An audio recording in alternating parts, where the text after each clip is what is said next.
Hello Africa is another episode of African Student Voices on AAU TV. And don't forget, AAU TV is the voice of higher education in Africa. And we are coming to you live from the headquarters of the Association of African Universities here in Accra, Ghana. My name is Jemima Daladem Duchi, and I'll be your host.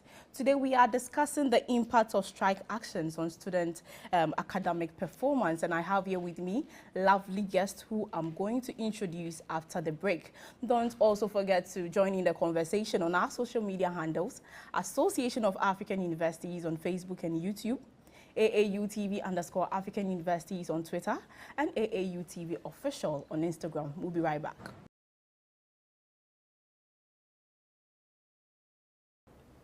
Welcome back from the break, and if you just joined us, this is African Student Voices on AAU TV, and today we are discussing the impact of strike actions on student academic performance. I have here with me lovely guests who I'm going to give a minute to introduce themselves. I'll start from the lady. Okay, so my name is Vera Apiakrang, a level 300 student of University of Ghana reading biological science. Okay, you're welcome, Vera. Thank you so much. My name is Leban Oponsiam, a level 400 student of the University of Ghana reading BSc Education and Mathematics. Okay, you're both welcome. Thank you. So today, as you know, we are discussing the impact of strike action on student academic performance. But first of all, I want to know what were your initial thoughts when UTAG, which is the University Teachers Association of Ghana, announced announced recently that they were embarking on a strike. I'll start with the lady, Vera. Okay, so for me, I wouldn't say I was surprised because in the course of last year, there was a strike. Yes. And then it was supposed to carry on till the end of the year. Okay. But I know for my university, that's University of Ghana, hadn't completed most of its academic activities. Yes. And so there were some deliberations to shift it into the next academic year so as to finish last year's work. Okay. And so I was anticipating a strike because I think upon deliberations, their needs had not been met. And so it was something that we expected to happen this year. So I wasn't so surprised. But then, yes, every student will feel down when a strike is announced, even though others will be happy. Exactly. So that they can have time to do other stuff. Other things, yes. That's true. So what were your initial thoughts? All right, so University Teachers Association of Ghana, popularly known as UTAG, is an association that consists of comprises of public university lecturers. Okay. At the initial stages of the strike, students were exceedingly happy. They were joyful. They actually supported the movement. Okay. But I believe emphatically that it differs from students to students, because at the initial stages of the strike, at the birth of the strike, there were other universities who had their SEM ongoing. Okay. So I believe to those students who are in these universities, they have been greatly affected and then aggrieved by the ongoing strike. Yesterday, I think I had a chat with one friend of mine who I was asking her how she feels, and she says initially she was very excited. She supported the movement, but then right now she feels as if her time is being eaten into it. That's and true. I side with her. Her time is being wasted. Yes, and then I side with her because now we have students who have some futuristic jobs that are marked by age. That's true. Okay, so in as much as some students are happy, others are aggrieved by the ongoing strike. Okay, so what are some of the reasons why UTAG is on strike, or let me say lecturers go on strike? All right, so now UTAG, just as any other association, goes on strike or embarks on strike for numerous reasons.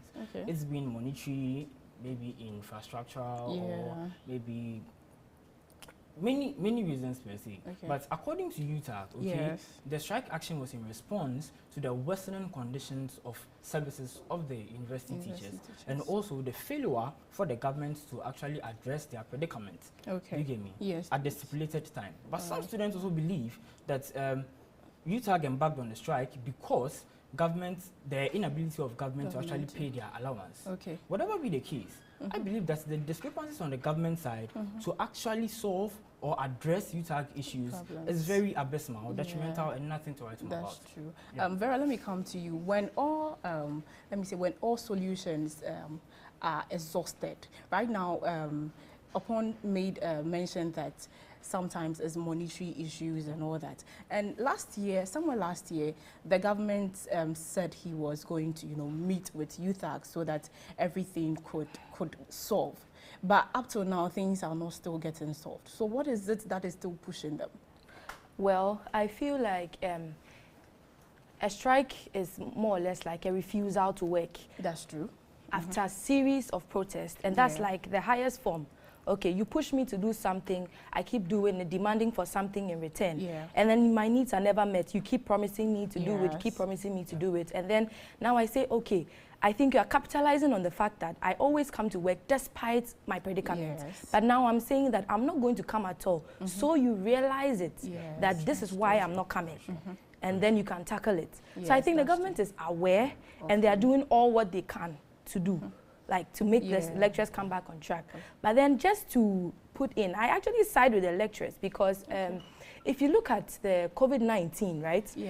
When we came back, University of Ghana for once did this modular cohort thing. And so if you critically examine that system of education, the lecturers didn't really have time to rest. Because when they deal with one cohort and the cohort goes home, the second modular comes in and they are working. Those students are resting, lecturers are working.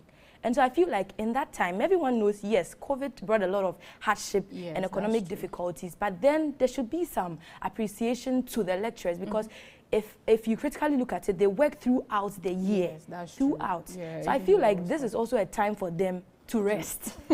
So they are using the strike to rest. Yes, I strongly agree because even during the vacation, what they have to do is to mark our scripts, make sure our grades are ready and all that before the next academic year. And then this academic year, they haven't slacked because majority of the departments have been given their timetables. Most of them, their course outlines have been released. And so they are doing what they can, just that for teaching, no. They won't do it.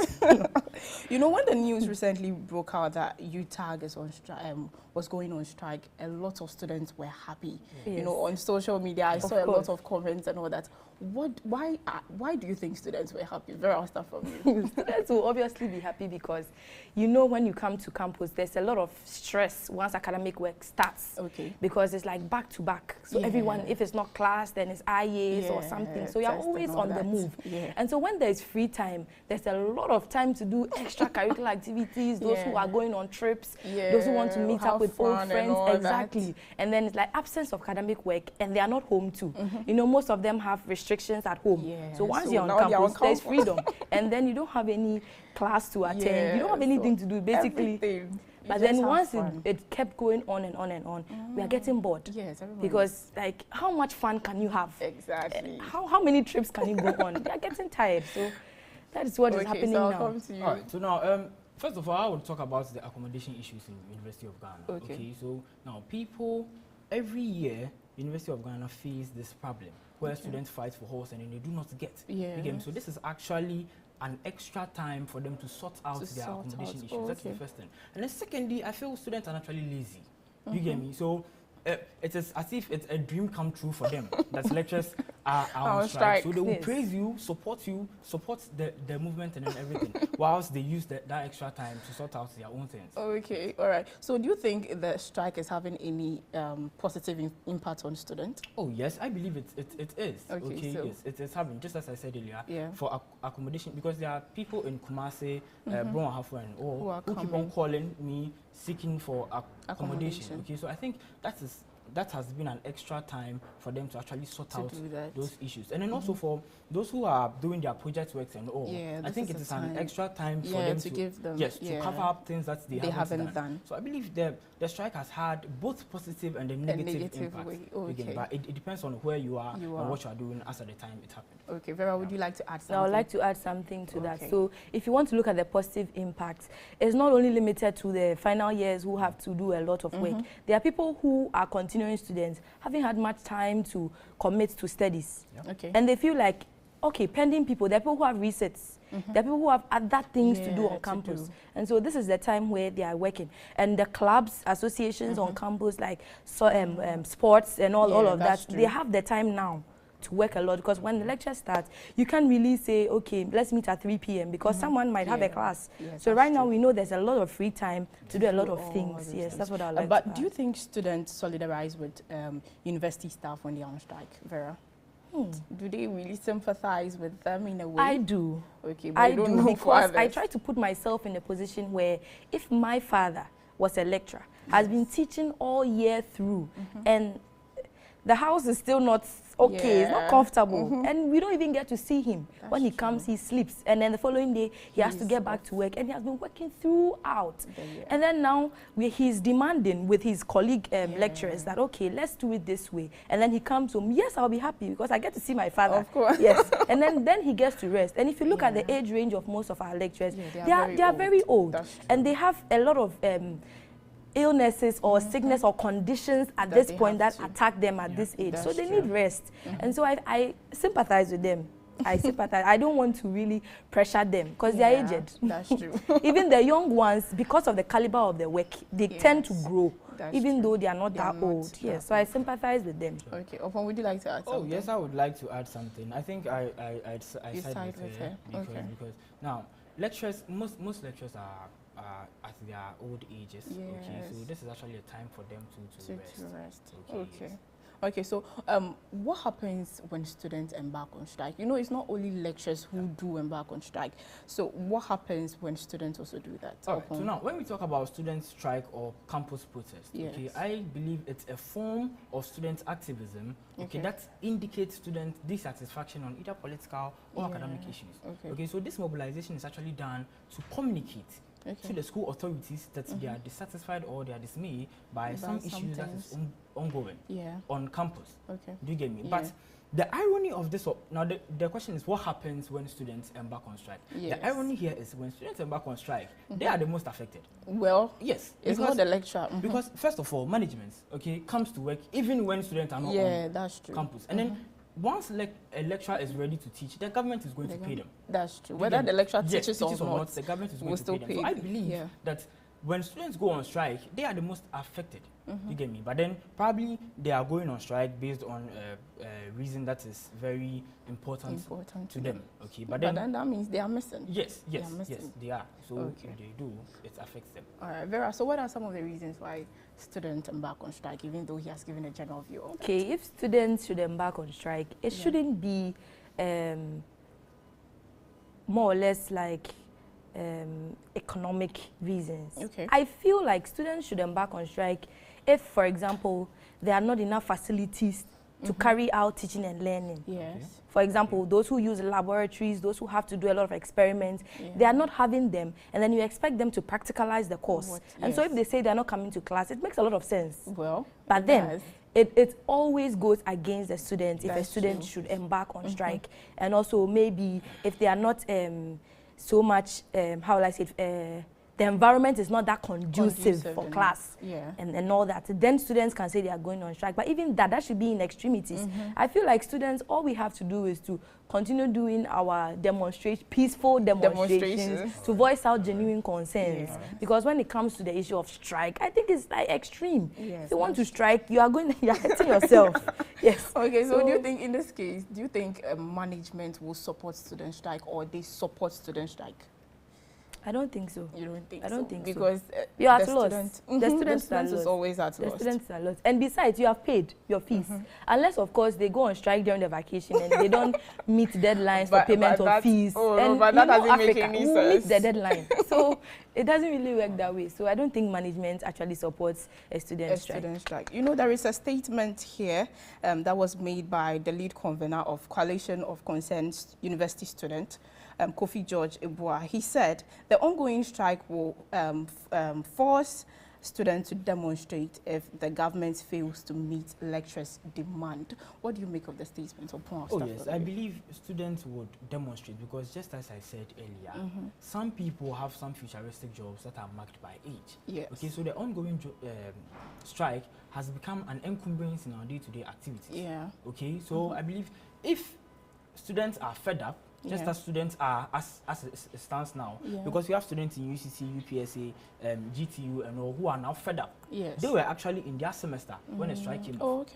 You get me? And then we have some level 100s who have paid exorbitant fees, academic and then hostel fees, and then they want to enjoy the school life. And now they are there. And then they are being deprived of all this.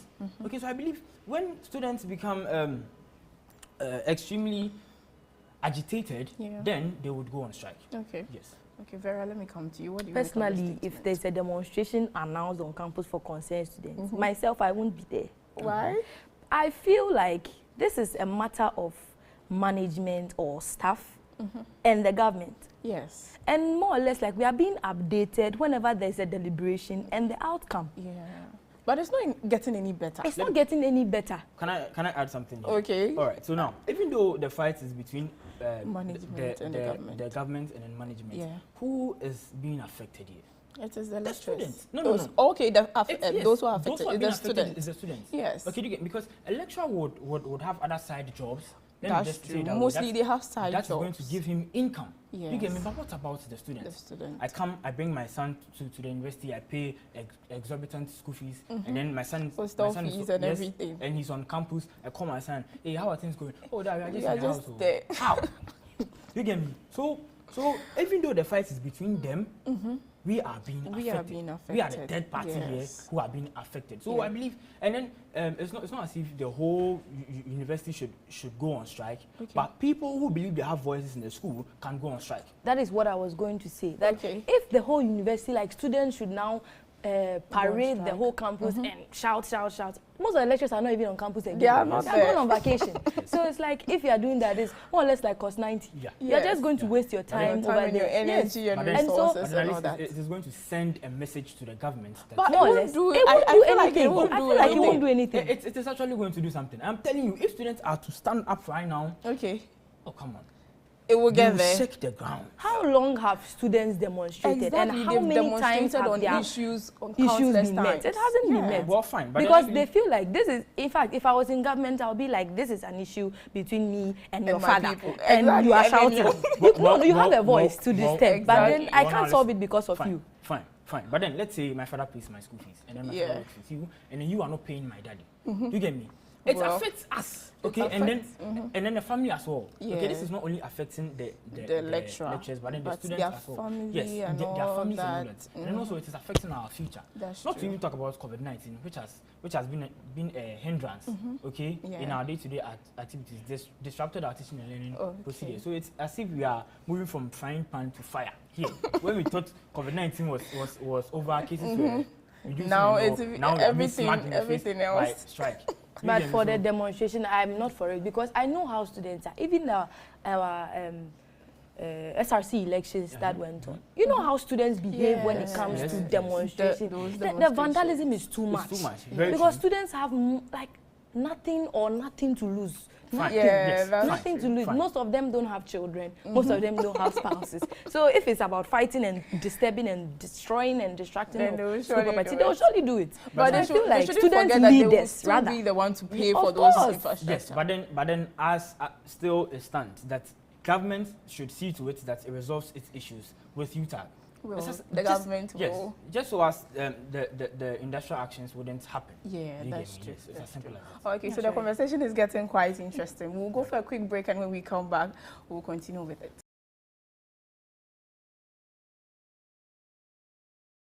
Welcome back from the break, and this is African Student Voices on AAU TV, and we are discussing the impact of strike action on student academic performance, and we were having an interesting conversation. So now I want us to talk about the impact of strike actions on student academic performance. How does it affect students? Vera, I think I'll start from you. Okay, so there are certain courses in the university that are progressive. Okay. Progressive meaning you may have foundation of that course, and then the second semester you do a build-up on that course. And so in instances like this, when they have the foundation built already, and then the strike comes, it gaps it. Yes, by the time they will resume academic work, most of them have lost or are trailing in the knowledge of their course. That's true. And so I feel like, yes, the strike has an impact negatively on academic work. No two ways about that. Yes, negatively on academic work. Poor.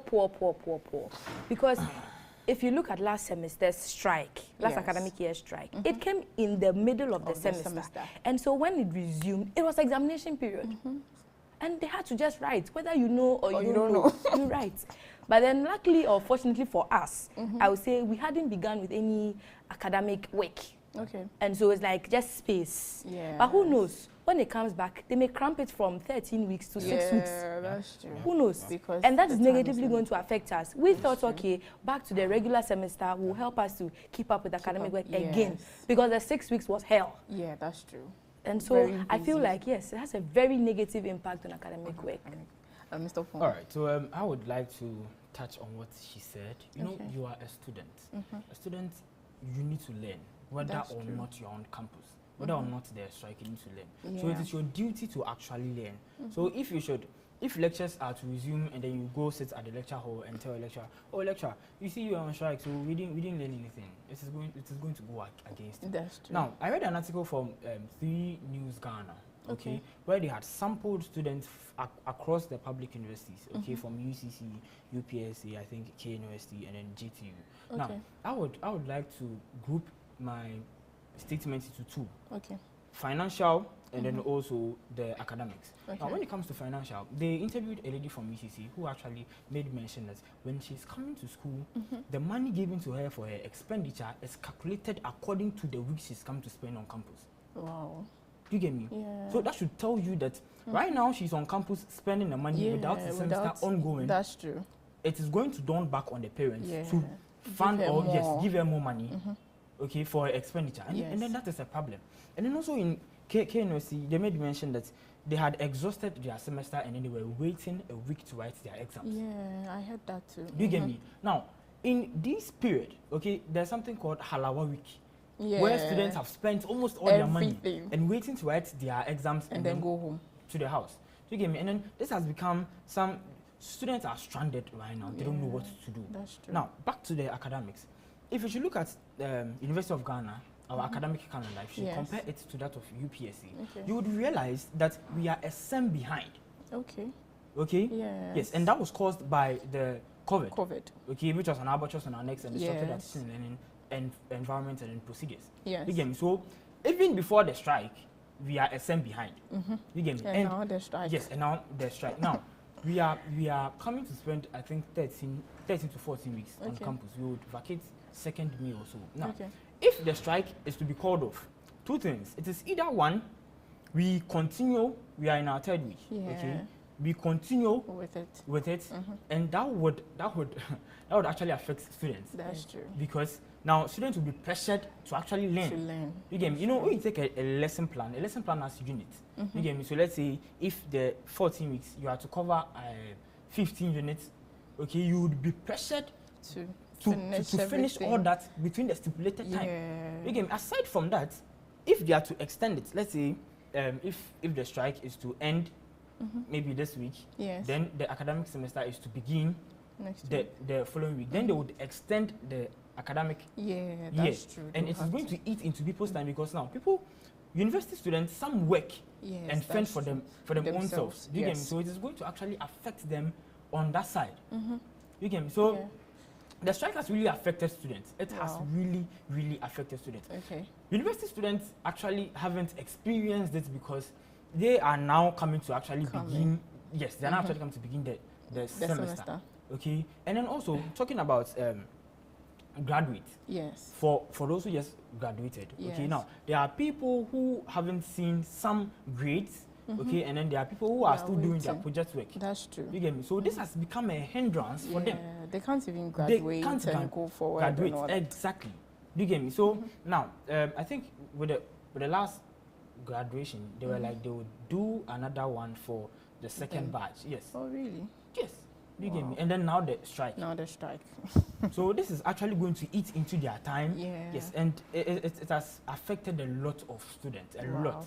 So let me say, what kind of category of student does this really affect? Is it the undergraduates, the postgraduates, the researchers? Or I want to know what category of students? Now, if you should think outside the box, actually, you would realize that it has affected everybody. Okay. Because undergrads, postgraduates, sandwich students, distance students. For the sandwich and then the distance, after we are done with our semester, they come. When they come. So yes, so it is going to push them back.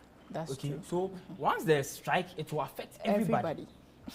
You get me? Yes. Okay, Vera, would you like to add something? Yes, everyone is affected actually. And if you look at the undergraduates, if you look at the first years who have no idea about how this university thing goes, they are lost. If you see them on campus right now, they are just walking about and very, very lost. The level 400 students too, some of them actually were given topics for their projects and all that. And so there's no supervision. They don't have any supervisor to carry on the work. So they are just there. Wow. If you look at 200 and 300, maybe I'll say, yes, it affects academic work, but then you guys are just okay. Yes. But for first years, no idea about this university thing. Final years, they are finishing. And then you know that already last year, the national service postings delayed.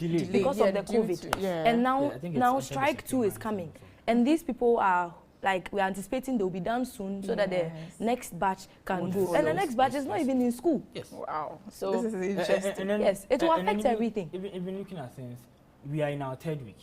Okay, so if we should exhaust the 21 ultimatum, then schools would have to close down. That's true. You get me? And then it is very sad. The government should hear our cry and our plea and do something about this. Wow, this is really interesting. But Vera, let me come to you. In a scenario where you return home due to a prolonged strike action by lecturers, how does that affect your home environment? How do your parents react?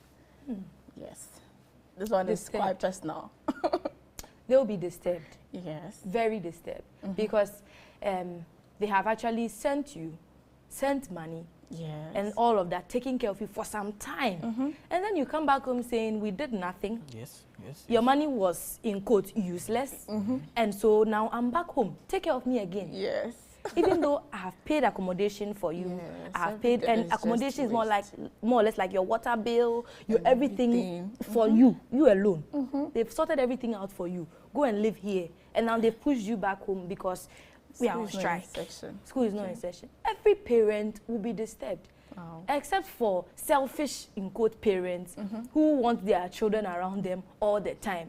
And so, whether strike or no strike, she's happy the child is home. So what do you have to think? Now, when we talk about parents' assertions on this, I believe parents have this stereotype that lecturers have money. Okay? Then I think they compare the JHS school, their systems to the university. Now, some parents actually think that the university pays the teachers, which is never true. Okay, they are on a government payroll. Yes, that's true. Do you get me? So now, some parents will be like, oh, lecturers will cry, it's your school fees, still now. Exactly. They are still going on strike. So parents don't actually look at the government as a problem in this, but they look at the lecturers as a problem. And the institution. Okay. So that is what parents actually think. They think, oh, lecturers, they have money. So where does all our fees go to? That's the question they ask. So are we not paying fees? Besides, there has been an increment in the fees. Both accommodation and tuition. So there's been an increment in the fees. So where does the money go? That's the question. We will leave that question to the various universities, but then I want us to also talk about, do you think that students' voices have been sought for, let me say, through SLC or NUCs on the strike action by lecturers prior or during the strike action? Mr. Paul, maybe I'll start. All right, so now, I believe students' voices have been heard, okay? Students are granting interviews, they are speaking to journalists and all that. Students are being interviewed on what is happening. Okay, so student voices have been heard. But the actual question is, has it had an impact on the strike? Yes, that's no, it hasn't. Not at all. It hasn't. If it has, then we wouldn't still be experiencing the strike. Do you get me? So for the voice, they've heard it, but it hasn't had any impact on the strike. Yes. Okay. So if let me attack you here. Okay. So if the voices have not done anything about it, is it demonstration that they will listen? Oh yes. Then we would have to listen. Demonstration doesn't go anywhere. We would have to do that. It won't work. We would. Oh come on. More or less, like you see, this SRC and NUCs and other student leaders, more or less tell us they are the bridge between us and then management and even government. Because if you look at NUCs, it's not just limited to one institution. It looks like the whole Ghana University Students Association, more or less like. They have about 15 branches. If they are not listening to their subordinates or their representative on campus, it is not the common floor member they will listen to. I think they are going to, just as I was saying, voices have been spoken. Okay. Students who believe they have voices have spoken, but it hasn't had an impact. So you think demonstration? Yes. What? So me personally, I think when we move a step further from our comfort homes onto the street, then they would hear us. Okay. You know, I doubt they would. You know, people are actually attracted to negative things and violence. Yes, and violence. Yes. So they will tend to act quick. Because there is violence. Yeah, because there is violence. And that is it's just going to be because of the adrenaline. Yeah. They just want the excitement. Some of them are just happy. Like there's noise and we are shouting that the lecturers should teach us and all that. So if student voices have been heard, but impact hasn't. We should leave that to the student leaders. If there's a strike, at least they have a formal way of going about it. We should hit the roads, then they would all universities in Ghana hit the road. Come on. Wow. They will hear. The way Vera is laughing, she just doesn't. Me, I'll not be there. She wouldn't be there. She wouldn't be there. But then, students who are concerned. Okay. So we are almost coming to the end of our interview. But then I want to know what proposals do students have to reduce such things from happening in their universities? Vera, I think I'll start from you. What do you think students can do to help, even though I don't know how they're going to help though, but what do you think they can do to, stop or reduce such strike actions? I won't say there's one important or one salient way for students to help this strike thing to not happen again. Okay. But then, I mean, if your lecturer finds it interesting with your class, I mean, you respect him, you appreciate him as and when you are not... When he's not coming to class, he somehow feels like, oh, my students. Then, I think that's all I can say. I mean, we should learn to appreciate them when they are around, because you never know what you have until you lose it. So now that they are gone, we are feeling it. We need them back. But when they come, we'll start bashing them. We'll not go to class and all that. So the student behavior, we can't do much about that. All right, so I believe that a way in which students, or a proposal which students can actually use to reduce future industrial actions is to communicate with the management. Okay, pour down their hearts. Let them know what is happening to the students. Okay, let them know that we are going through pain. Yes. Do you get me? We are facing a lot. This is not only affecting us, but our parents. That's true. And our future. So they should actually think about us, okay, and resolve their issues. Okay. Yes. So lastly, what would you recommend? Maybe I'll come to you. What would you recommend your fellow students do during strike actions? Okay, so what I would say is, if you find yourself on campus and then you are facing this strike, I know most of us are. Yeah. Aside finding something academically to read, any academic material in your course or in another jurisdiction, just get yourself acquainted with the system. For level 100s, you don't know how it's run. Consult your seniors. Let them tell you, okay, this is how it's done here. Get acquainted with the system. Visit the various lecture halls, because when it comes back to learning, they're not going to tell you when you get here 10 left. No, they just put the lecture hall there. Get acquainted, get familiar with the lecture halls, to the other if you have any recreational thing you want to do on campus, there are other directorates on campus, sports. You can involve yourself in anything. This is the time, because when the lecture starts, you can't. You can't. So I think I would use this platform to reassure each and every student, to all those who have been affected, to all those who have been aggrieved, and to those who are happy, that all internal and external mechanisms and other options are being explored to actually get our lecturers back into our classrooms. But this is an extra time for us to actually sort out our accommodation issues, to finish that book we were reading, to go over that slides, to get that income, to get entangled to that love life we got ourselves into. And with one heart and mind, let's pray that government resolves its issues with UTAG. If not, then tomorrow we shall wake up and sleep again. Okay, thank you so much for coming. Thank you. This has been a really interesting conversation. This has been African Student Voices, and we were discussing the impact of strike actions on students' academic performance. You can follow our social media handles, Association of African Universities on Facebook and YouTube, AAU TV _African Universities on Twitter, and AAU TV Official on Instagram. See you same time next time. Bye.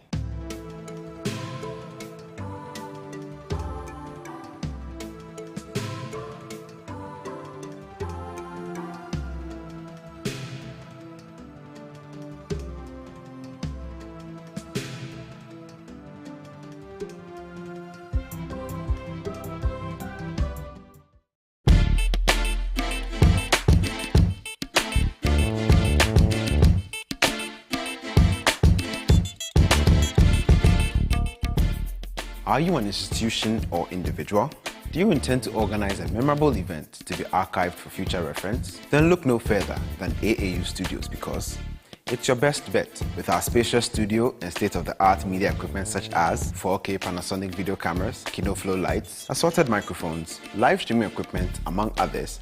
You are sure to get the best of productions. Visit us at Trinity Avenue, East Legon, adjacent the National Accreditation Board, or contact the AAU Studios via the following email addresses: info@aau.org, AAUTV@aau.org, or ransford@aau.org. Alternatively, you can call us on +233 244 736280.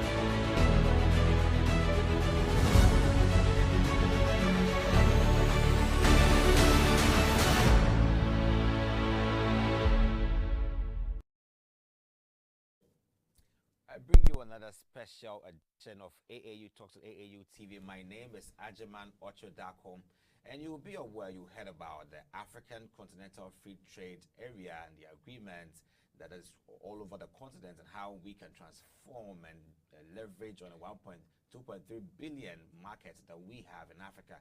However, there is the question of the role of the African and the various chambers of commerce and their contribution towards the realization of AFTA and its implementation, so the private sectors can have a viable environment to grow their businesses, so we can also tap into this big market. So today on this show, I have with me a special guest from the Kenyan National Chamber of Commerce and Industries to help us understand the role of the African Chamber of Commerce and how they are contributing to the realization of the African Continental Free Trade Area. Don't go in and go for a short break. We come back, I'll let you know who he is, and then zoom right to discussion. Stay with us.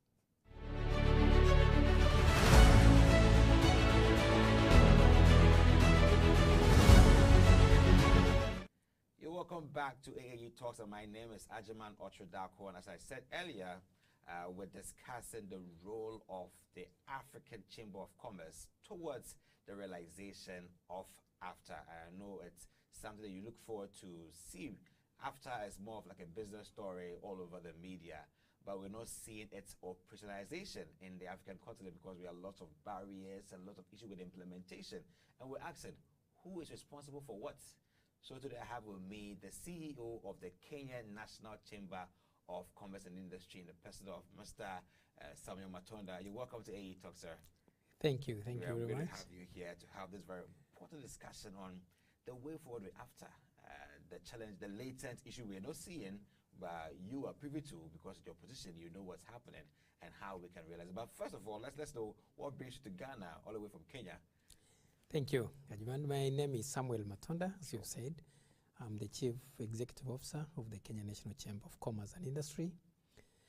And yes, I came to Accra, Ghana, because we wanted to visit the AFTA Secretariat, which is based here in Accra, Ghana. Great. And get to know, get updates about the status of the FCFTA, and be able to agree on the way forward, which we've already done. We had meetings. But then just to introduce the Kenya National Chamber of Commerce and Industry briefly, we are a business membership organization that was formed in 1965. We've been around since independence, I could say. Sure. And we are privileged to have the sitting presidents as the patron of the Kenya National Chamber of Commerce and Industry. And currently, His Excellency President Uhuru Kenyatta is our patron. Great.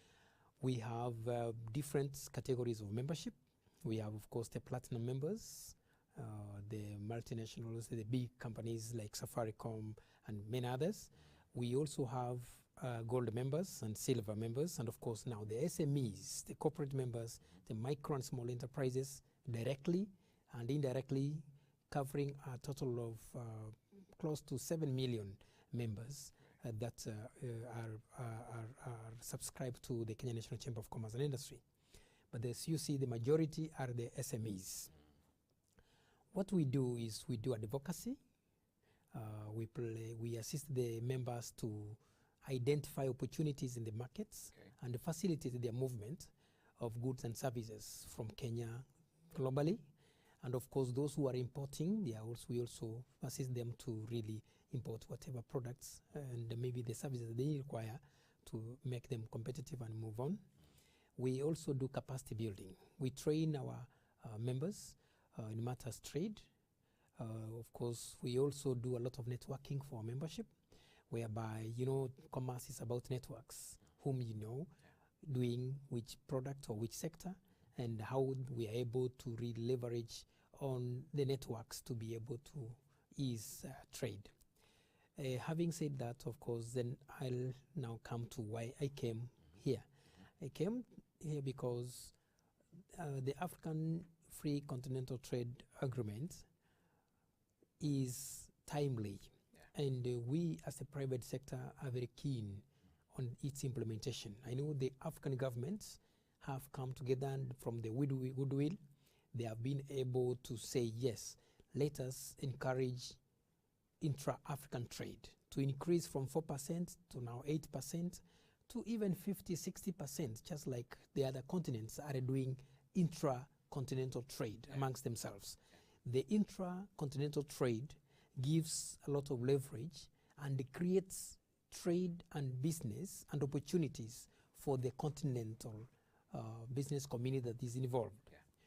If you want to talk about food, for instance, we have some countries in Africa that have a lot of and plenty of food. Yet we have other countries which are actually dry and they are not able to produce enough for their people.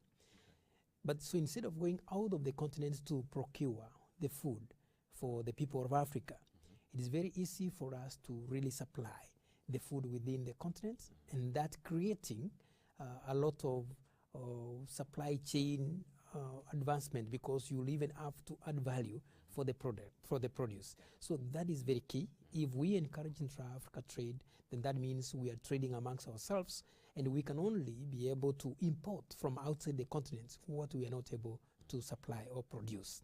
So that is very key. And by so doing, we'll save the hard-earned dollar to import products out from outside the continent, which maybe we are not able to really manufacture. For instance, high-level technical or technical machinery, and maybe some hardware for technology, which maybe we have not advanced to produce locally. Some machinery, though we know that in Africa we have some countries that have already started manufacturing even motor vehicles. They are even manufacturing high-level vaccines. So if we are able to really create a market for those, they will grow, they will employ our youth, and give our women opportunities to trade. So we came purposely to get to understand the Ghanaian market, see what opportunities are there, which we can communicate back to our membership. And I can tell you that we have members who are ready to come and invest here in Ghana, because already we have seen the opportunities in those sectors that we have already identified with my team. And we purposely also came to meet some strategic partners and strategic organizations like the AAU, where we are now, because we know that through those partnerships we are able to leverage and reach out to the continent, and also be able to get information that will assist us to take advantage of the opportunities that are there and relay back the information to our membership back home. And of course, if there is need for us to organize trade missions to Ghana, we'll be able to do it. And if it's a caravan between from Kenya to different countries, a series of countries within the ECOWAS region are ready to do it, so that our people, our entrepreneurs, our business community are able to see for themselves the opportunities that are here. They're able to interact and benchmark. They're able to have business-to-business meetings, which will really open up these markets. In a nutshell, it is the private sector that will play a key role in the implementation of the African Continental Free Trade Agreements. Sure. Thank you. No, it sounds interesting that the Chambers of Commerce initially were the forerunners of intra-African trade, if I got you right. And then now that we have AFTA, I think it makes the work easier, but we still find hurdles in terms of bringing the African continent together to exchange the goods, services, and also the human resources. What do you think is the role of the Chambers of Commerce from the nationwide or nation-centered to continent-wide Chambers of Commerce towards driving the AFTA? Thank you. Very important question. If we look at the structure of the Chambers of Commerce globally, we have the International Chamber of Commerce, the ICC. Of course, we have the World Chambers Federation. We come down to the national chambers, but before we go to the national chambers in Africa, we have the Pan-African Chamber of Commerce and Industry. Great. That is headquartered in Ethiopia. Then we go to the national chambers. Like here in Ghana, we have the Ghana Chamber of Commerce and Industry, whom we have already had discussions with, and we're working very closely to ensure that both countries are able to conduct trade through a joint business council. Now, coming to what the African chambers, the national chambers of commerce and industry have to play, the role is very clear, because from the global international chamber of commerce, our mandate is clear: advocacy, supporting, facilitating trade, and assisting the members from that particular country to access markets in different target markets. And by so saying, I mean that, for instance, from Kenya, we have the more than 7 million members I've talked about. There are those who are interested in a sector, say healthcare. How do they access this particular market? Through the the AfCFTA. Sure. During the formulation of the protocols and the framework that is to be rolled out and ensure that we are able to trade within Africa, the private sector has been involved. I may not say at 100%, because the governments took a start, and we at some point have been contributing in the discussion and influencing policy and looking at what needs to be done for a win-win, because we have some products which are dear to some countries, but of course we have products like the agribusiness products which cut across the continent. So we have been giving our suggestions and opinion on what is to be done to ease trade and the movement of persons across the continent, because you can't move goods and services, and yet you don't have accessibility as persons moving around and encouraging intra-Africa tourism, so that we are able to sample out the cultural differences and appreciate each other. And we, by so doing, will cement our relationship that we are one people. So the role is clear.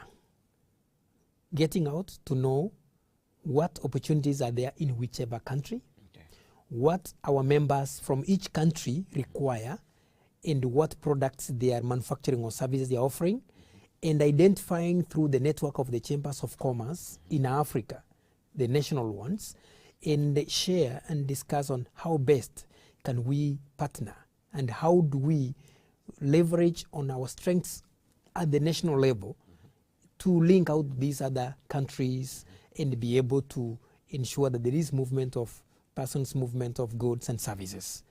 And that is a key role that we are doing on advocacy, on networking, trade missions, because through trade missions we'll have like Kenyans coming to Ghana will be received by the Ghanaian Chamber, of course. And because of the business-to-business interactions, those members of Ghanaian Chamber are business people. So we come and interact and we mingle and we discuss and we agree. When there are challenges, be it tariffs, it is us, the private sector, that discusses first, Yeah. and then proposes and influences the government to tell them, yes, you want to get taxes from this, you want to protect us, yes, but if we were allowed to trade, then this product will go to that particular country, and when the cargo plane, or when the truck that went to a neighboring country is coming back, they have to come back with another product. By so doing, that reduces the cost of logistics. Yeah. But then, of course, we also talk about how do we move from the west of Africa to the eastern part of Africa, from the south to the north. It is through infrastructural development. Sure. And now government comes in and says, we want to do PPP, private-public partnerships. Sure. The government gives that conducive environment to invest. The private sector, we come in and we have the resources. In most times, we can mobilize the resources, and we put the resources and construct, develop the infrastructure, be it road infrastructure, rail infrastructure, be it ICT infrastructure, because of digitalization and digitization. Yeah. So that is exactly what it is, that the government works very closely with the private sector, because government facilitates trade, but private sector are the key players of or the key engine that really makes sure that we are trading, and by so doing, then we are implementing the FCFTA. Sure. So the chambers of commerce play a key role, because we have that membership, and we know what they want. We know which markets they want to go to. We also know through our networks of the chambers what opportunities are in whichever country, and we are able to share data and information, and then know and then guide our membership on where to really focus on. You know, regarding the influx of private enterprises in the African continent, with what you are saying, the stakeholder consultation with the private sector all over Africa seems bleak, because they don't know their particular role in ensuring that afterwards. And I believe that the chambers of commerce were the prime representation for the private sector in a way, because you liaise with them and then you represent their grievances and their expectations on the table. How was that done towards the formation of AFTA, as the chambers of commerce representing the interest of the private sector in Africa? What I'll say, I said earlier that during the initial stages of the FCFTA negotiations, the governments had to come together, agree, and then at some point the private sector was involved. Okay. And it's during that, initially it was that when we have national positions being done and positions during the negotiations, then the private sector through the chambers of commerce and other private sector organizations, you could find that we were involved in the discussions. Let me give an example. If it was a discussion about a manufacturing product, and this manufactured product is maybe manufactured from the south, and there is no other country, and the product has to move from the south all the way to the north. But then countries in the north are importing from Europe the same product. Say it's a car, motor vehicle. And then here there are tariffs, and the tariffs are in favor of importation, and yet we want to promote African continent manufacturing so that we are able to promote ourselves. So there is a discussion that has been happening. In that discussion, we must have a mutual consensus and agreement. And talk about food. We know that most countries in Africa are importing food from outside Africa. Yet we have countries that have a surplus of the same products elsewhere. Then now you see, when you are importing, you want lower tariffs so that the product will be affordable to the citizens. But yet again, these are the African countries who are producing a similar product within the continent, and they should be beneficiaries in the AFCFTA in such a manner that their product should also be competitive in the market. Then of course they need to have either zero rated tariff or duty, or they need some tariffs to be waived. But in that discussion, you'll have to see that, yes, there must be a discussion back and forth. And that now answers the question why maybe it has taken quite some time for consensus to be built, because we have so many products and so many tariff lines for both products and services that needed to be discussed. And when there is one country saying, no, I don't think this is right, they have a right to be heard. So it goes back to square one and have a discussion. So for us to say that, like the report we got, that in most products more than 90% agreement, that is commendable within this time frame that FCFTA negotiations have been ongoing. So exactly the role of private sector, the Kenya National Chamber of Commerce and Industry, and the African National Chambers of Commerce and Industry, the Pan-African Chamber, is to ensure that the opinion and the position of the members who are involved in this business of manufacturing, business of logistics, business of providing whichever services are taken care of, so that even as we do trade within Africa, they are not disadvantaged. Great. And that is exactly what we've been doing. And I know there is a meeting that is going on in South Africa, the Intra-African Trade Fair, and most of our members are also there, led by our chamber president, or they will be traveling, those who have not traveled. What that means is that there is much that is going on, and the topic in Africa is about this FCFTA. However, there is a challenge, and there's a catch-22 that is everybody aware about this after. That's the basic conversation right now on if everybody is aware about the after and the existing challenges that we're facing. So let's go for a short break. When we come back, we'll proceed on the biggest challenge now with after and some of the multi-stakeholder involvement that we've not had so far. Let's go for a short break. We'll come back.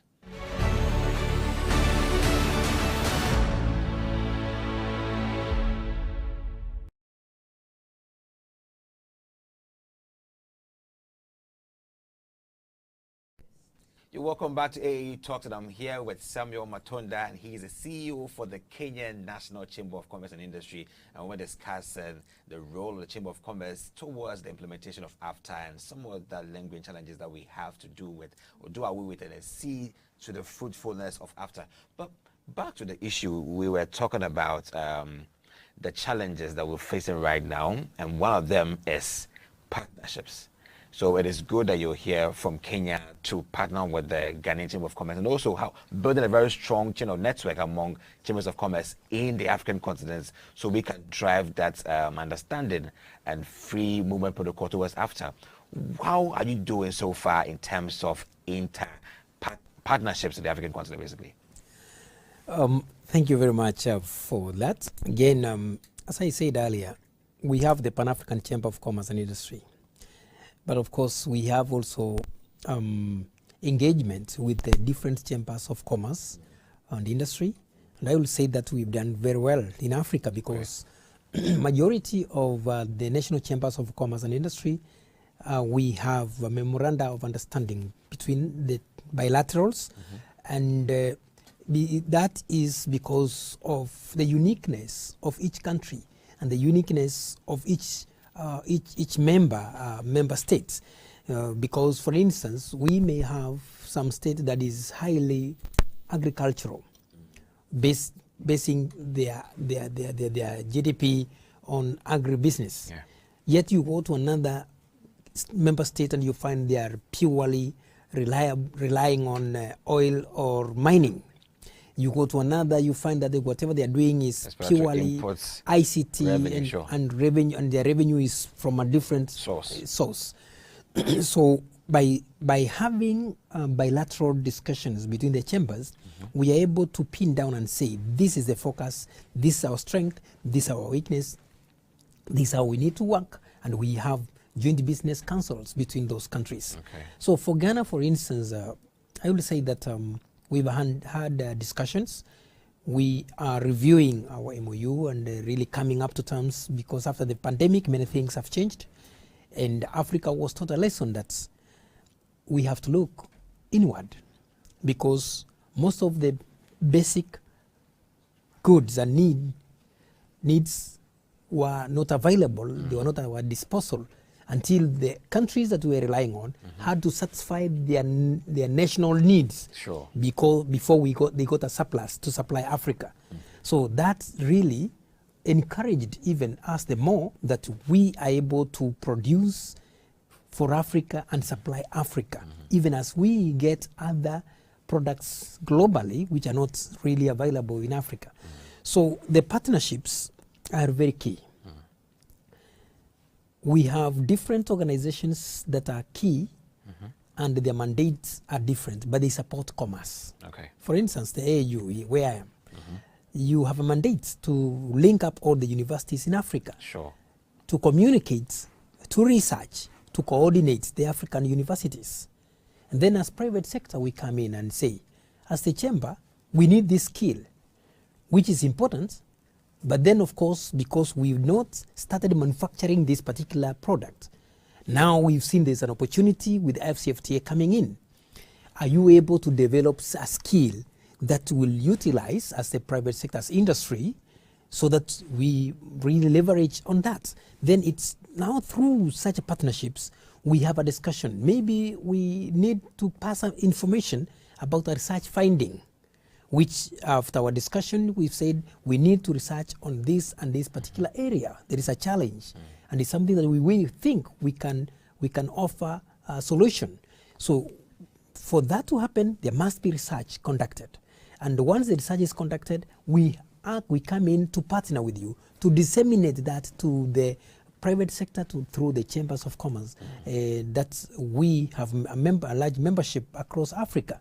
So once we do that, we are able to leverage on your strength and our strength and be able to deliver just that single area.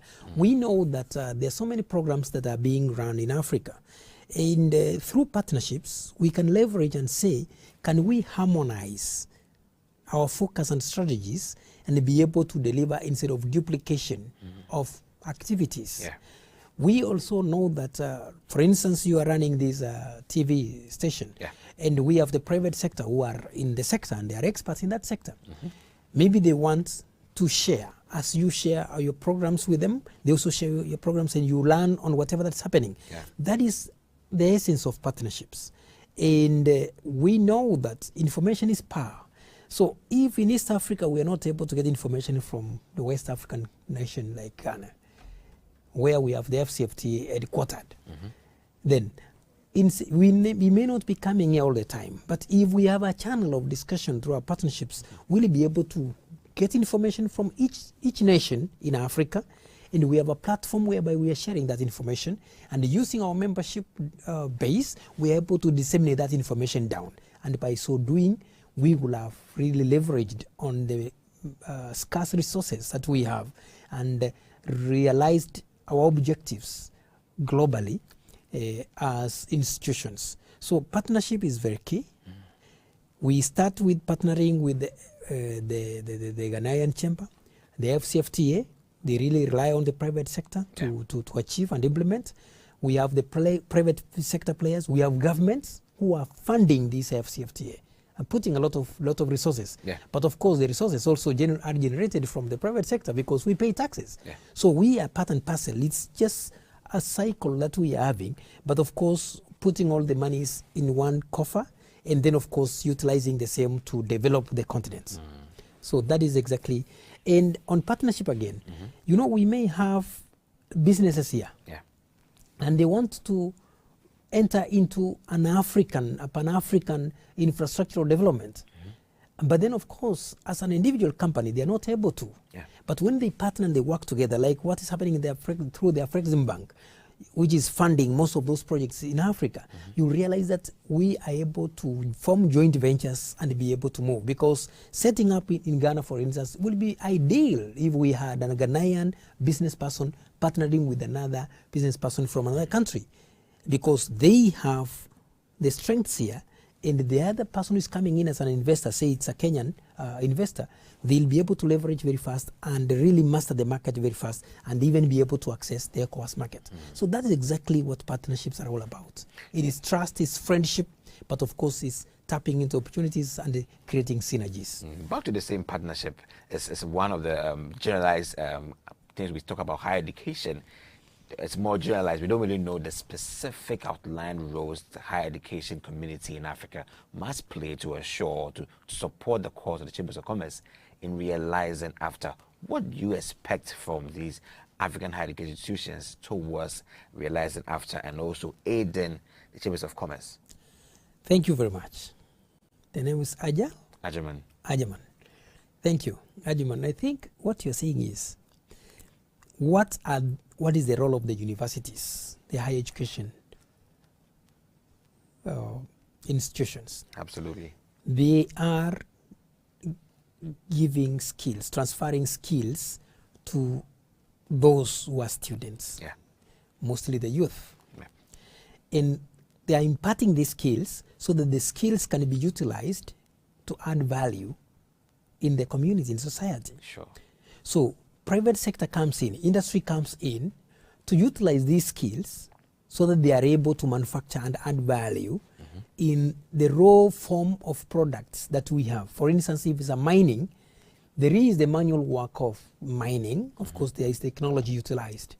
But when you have this stone, how is it going to be added value, cleaned up and polished so that it can be sold as a gem that is high cost? If it is petroleum, yes, it is. We get the crude petroleum from the ground. But how do we refine it until we have different products? Like we have gasoline, we have diesel, and we have bitumen for road manufacturing or construction. So this skill, if we do not utilize the higher level, the universities to impart the skills to our people, then we have to get expatriates to come and work, and we pay them expensively.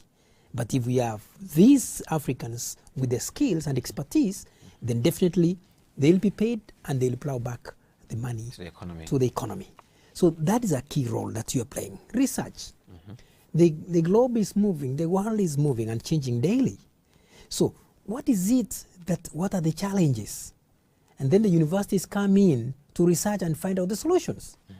And once these are done at laboratory level, it is now private sector that comes in to really try and pilot what the research has found out to work. And during the piloting, there is commercialization. Then we'll be having a lot of innovation that is happening.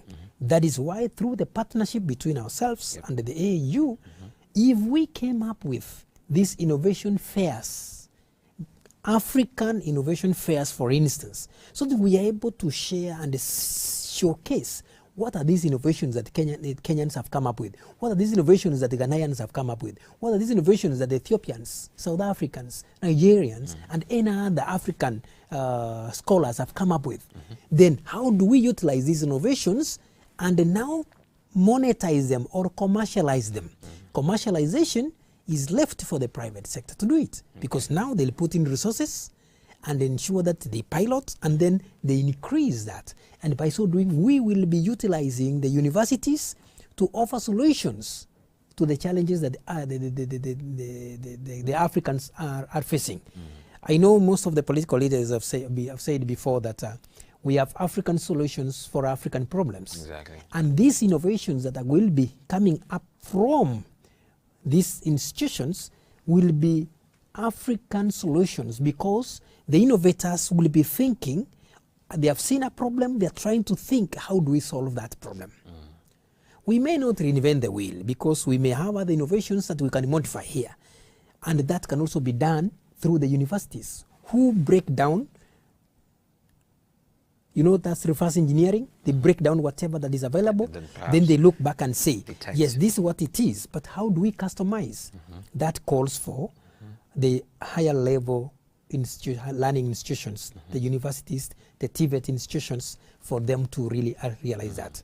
And by so doing, we'll be supporting through your service as universities and higher learning institutions, we'll be supporting industrialization and African industrialization, which we know that through the African strategic goals of 2063, we'll be able to really realize fast economies even in Africa.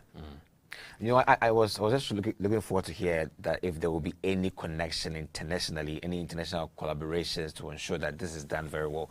Is there any need to open up this project to ensure international collaborations? Definitely yes. I talked about the chambers of commerce. I said we are attached and affiliated to the International Chamber of Commerce and Industry. Sure. Then I talked about the federation. I came back to PASI. So even with the universities, what we are looking at is, of course, we have technology here. And I said that we may not reinvent the wheel. Yeah. We have other international institutions that are out there that we still have to partner with and really transfer skills. So when we're talking about growing Africa, we are not blocking the world from Africa. I said in my earlier statement that we will be promoting intra-Africa trade. We'll be promoting intra-Africa partnerships.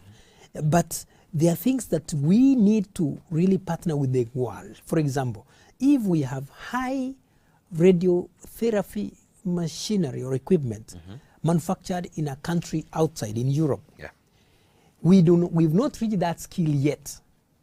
But we can train staff or our graduates to operate that. But getting that machinery from there, we'll still import it. But if we are able to go to the farm, till it and grow sorghum, grow rice and grow corn, and we have the land, we have the rain, we have the manpower. If we are able to utilize ICT that we have invented, like what was invented in Kenya, the M-Pesa, fintech, then that one we can do it locally. We don't have to import that particular expertise, but we are able to invent that. But then there are other high level of inventions or innovations that are coming from the first world countries or highly developed countries who have been established economies for more than 200 years before. They are where we are now. They were here where we are now more than 200 years ago. So those are developed economies. And what I'm saying is, yes, we'll need to look at partnerships beyond. Let me give you an example. The United Nations, most African countries subscribe to the UN. Sure.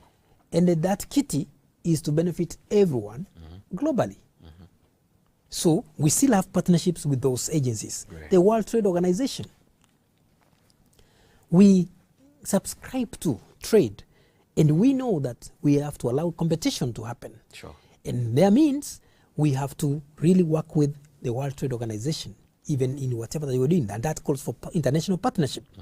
The International Trade Center, just to mention but a few. Yes, we have to agree that Africa, there are things that we need to do intra-Africa. But of course, we do not close our eyes to the world because we must continue trading globally. Sure. But we have to be competitive to trade globally. And that's why we have to really encourage each other and grow our small and medium enterprises, the micro enterprises, so that they are able to even manufacture some components for a value chain. And by so doing, other economies, the Asian economies have done that, and they have really upgraded their economies. We also are capable of doing that. Great. There are things that we can do locally, because without local production, we can't grow our economies. We can't be net importers. So that is where we come in. Yes, we will be importing, but we must add value. We must produce. Great. Thank you. So we're at the break of our interview. We're just about wrapping up, but just a quick one on free movement protocol. I mean, that is the only thing we're looking forward to have opened, well, highly ratified, and then we can have people move across and then realize it after. What is the role of the Chambers of Commerce towards ensuring that finally we can move across and trade? Thank you, Juman. I think I have come to Ghana the first time. Okay. And I was very glad and happy when I arrived at the airport. My Ghanaian brothers and sisters who received me when I was like, one didn't know and was saying, oh, so are you getting your visa on arrival? Another one said, we do not, Kenyans do not require a visa to come to Ghana. Splendid. I was like, wow. So I have my passport here. Interesting. It does not have a Ghanaian visa. Interesting. That's good. Meaning, you are able to travel within Africa. I know some countries we must get visas. So there is that discussion of, do we allow this free movement of persons? Yes, we need to, because if we don't, then we will be locking ourselves from opportunities. Yeah. And then when these people are moving around, are we going to allow some of the expertise in country A to be utilized in country B so they are able to manufacture and move forward? Yes, that must be allowed. That could be gradual, but it is very essential to be allowed, because if we don't do that, then that means we'll be delaying investments that should be moving around Africa. Sure. There's some technical expertise up there that maybe whichever country an African investor is targeting, that expertise may not be there, because that's the first time that person is introducing, that business is being introduced in that market. Yeah. That does not mean that the people there will not be able to deliver. Sure. No, they'll deliver, but through technology transfer and skills transfer. Great. So that should be allowed. Great. And I know as private sector, our role is actually to tell facts as they are. Because government may say, no, we don't want this to move, but then as private sector will say, we need to move around, go to those countries, go sightseeing as tourists, but when we are here as tourists, we are not here tourists, we are here as investors. Sure. We are here as the private sector, the business community. We are there to see opportunities that the government may not be able to see. Like I've seen so much, I'm taking back home a lot of information about opportunities. Great. And then I've seen what Ghanaians can do in Kenya.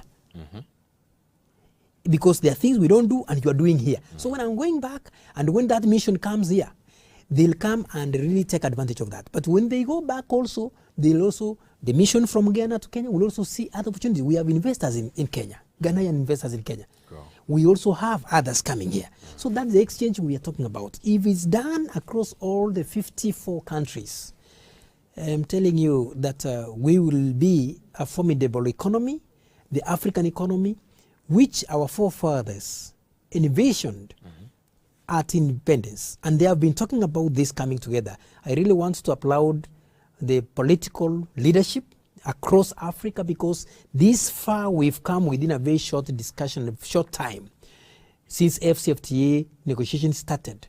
This, I didn't know, I wasn't sure it's going to happen during my lifetime, but it's happening. And I can assure for free that already business community, we are moving from state to state and seeing those opportunities, and investments, intra-Africa investments has increased. Great. Now the universities should know, go around and evaluate and see what is it. So you are able to communicate and say, oh, already trade is happening. It's happening. But then where there are challenges of implementation of FCFTA, we've already discussed with the FCFTA Secretariat, we are going actually to even work much better through partnerships, because our role as the private sector is very clear. Splendid. And splendid. And actually it's very important that we actually go out and we work with all players, and we be able to really realize the dream of our forefathers. With having one African commerce between interstates happening, and our livelihood also moving up, so that we are able to really encourage economic growth and financial freedom. Great. And I must say that the entire African continent looks up to you and your contribution. And, you know, a good conversation never ends. I wish we could just speak more about the matter so you could also see what's happening, but we'll have to end at this point. But I must say that the journey towards the integrated, robust 2.3 billion market for the African continent is so close to us, and we're making steady. Each day we make a step, and as you saw or you heard from Mr. Samuel Matonda, that efforts have been made, progress have been made, and you can also be part of it. So let's believe in AFTA, let's believe in the African continent. And also, our chambers of commerce coming together from Pan-African to the international, we can make it happen. This is where I end the show on how we can help build strong synergies with our chambers of commerce in the African continent, and also realize it after. My name is Ajimwa Chudako. Keep watching AAU TV. Thank you very much, Asante Sana, for being here with us, and also your time. Thank you very much. Have a nice day, and bye. Thank you.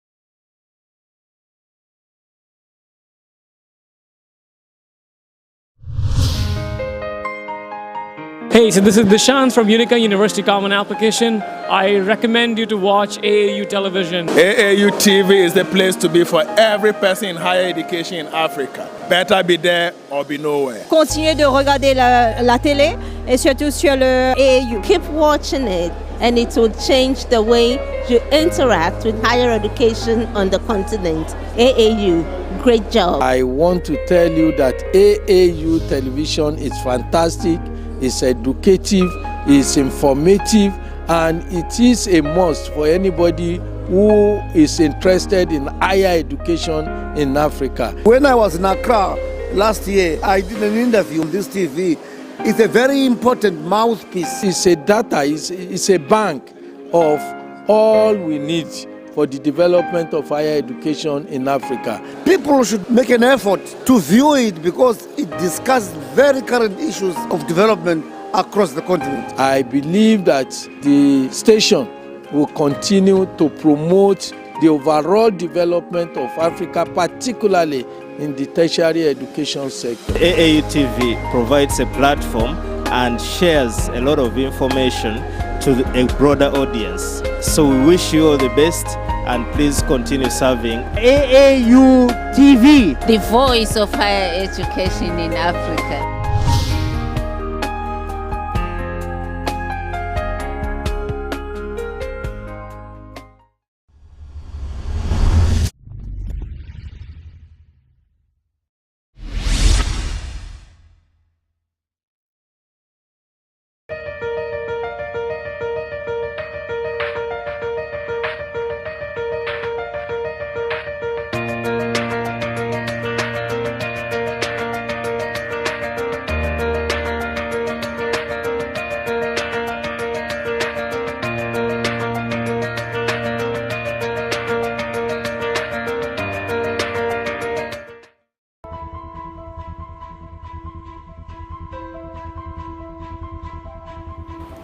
Hello Africa, you're welcome to a new season of Health Africa where we'll be focusing on raising awareness about bone diseases. And today being the first episode, we'll be talking and discussing arthritis, also known as joint pain.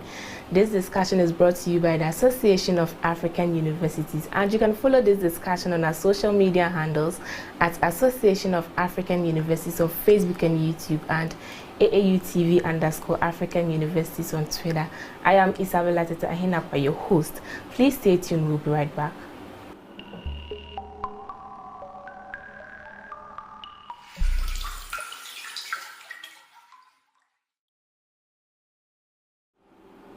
You're welcome back from the break. This is still Health Africa, your favorite health show on television today. And as I stated previously, today we are going to talk arthritis. And we are privileged to have with us Dr. Joseph Ojeidu, an orthopedic surgeon at Boss Medical Center. And he's here to enlighten us on what arthritis are. The question is, are all joint pain arthritis? What causes it? And then how do we get, or how do we avoid ourselves from getting it?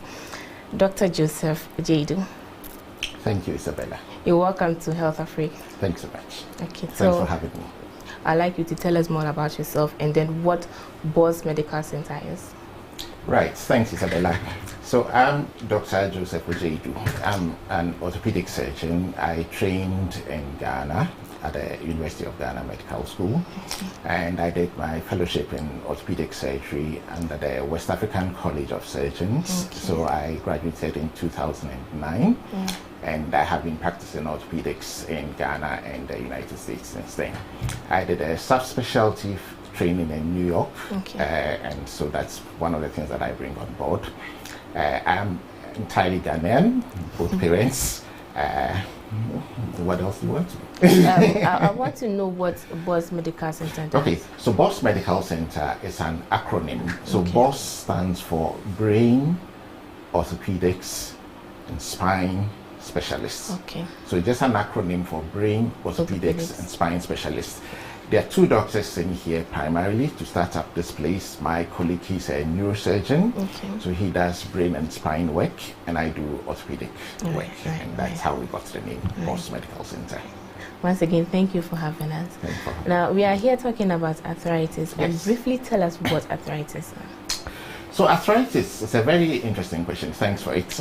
Arthritis is a very predominant condition, and quite a number of people do go around, yes, I have arthritis. Remember that almost 40% of people who go to hospital do have arthritis. Yes. And arthritis has cost the world over 13 trillion United States dollars every year in arthritis treatment. Yes, it's the second commonest reason why people will go into hospital. Okay. Arthritis basically refers to a chronic condition of your joints, which causes pain and affects your function. So things which would cause you some amount of joint destruction and make your life miserable, that is arthritis. Arthritis typically affects almost every joint, but we're primarily looking at joints which allow some motion and also have some lubrication. So we are talking about what we call the synovial joints. And those are the joints that when they are damaged, the end result of that damage is what in medical terms we call arthritis. Arthritis, the name arthritis or the word arthritis has gone through different changes. So in the past it was called arthrosis and arthritis. We're now using the term arthritis to signify that it is an inflammatory condition. Inflammation in medicine means pain, swelling, redness, heat, and loss of function. So these are the things that you find in a joint. It can affect one joint, it can affect several joints, and all of these will be described as arthritis. Yes. Well, you've been mentioning joint. I would like to know, how does the joint work?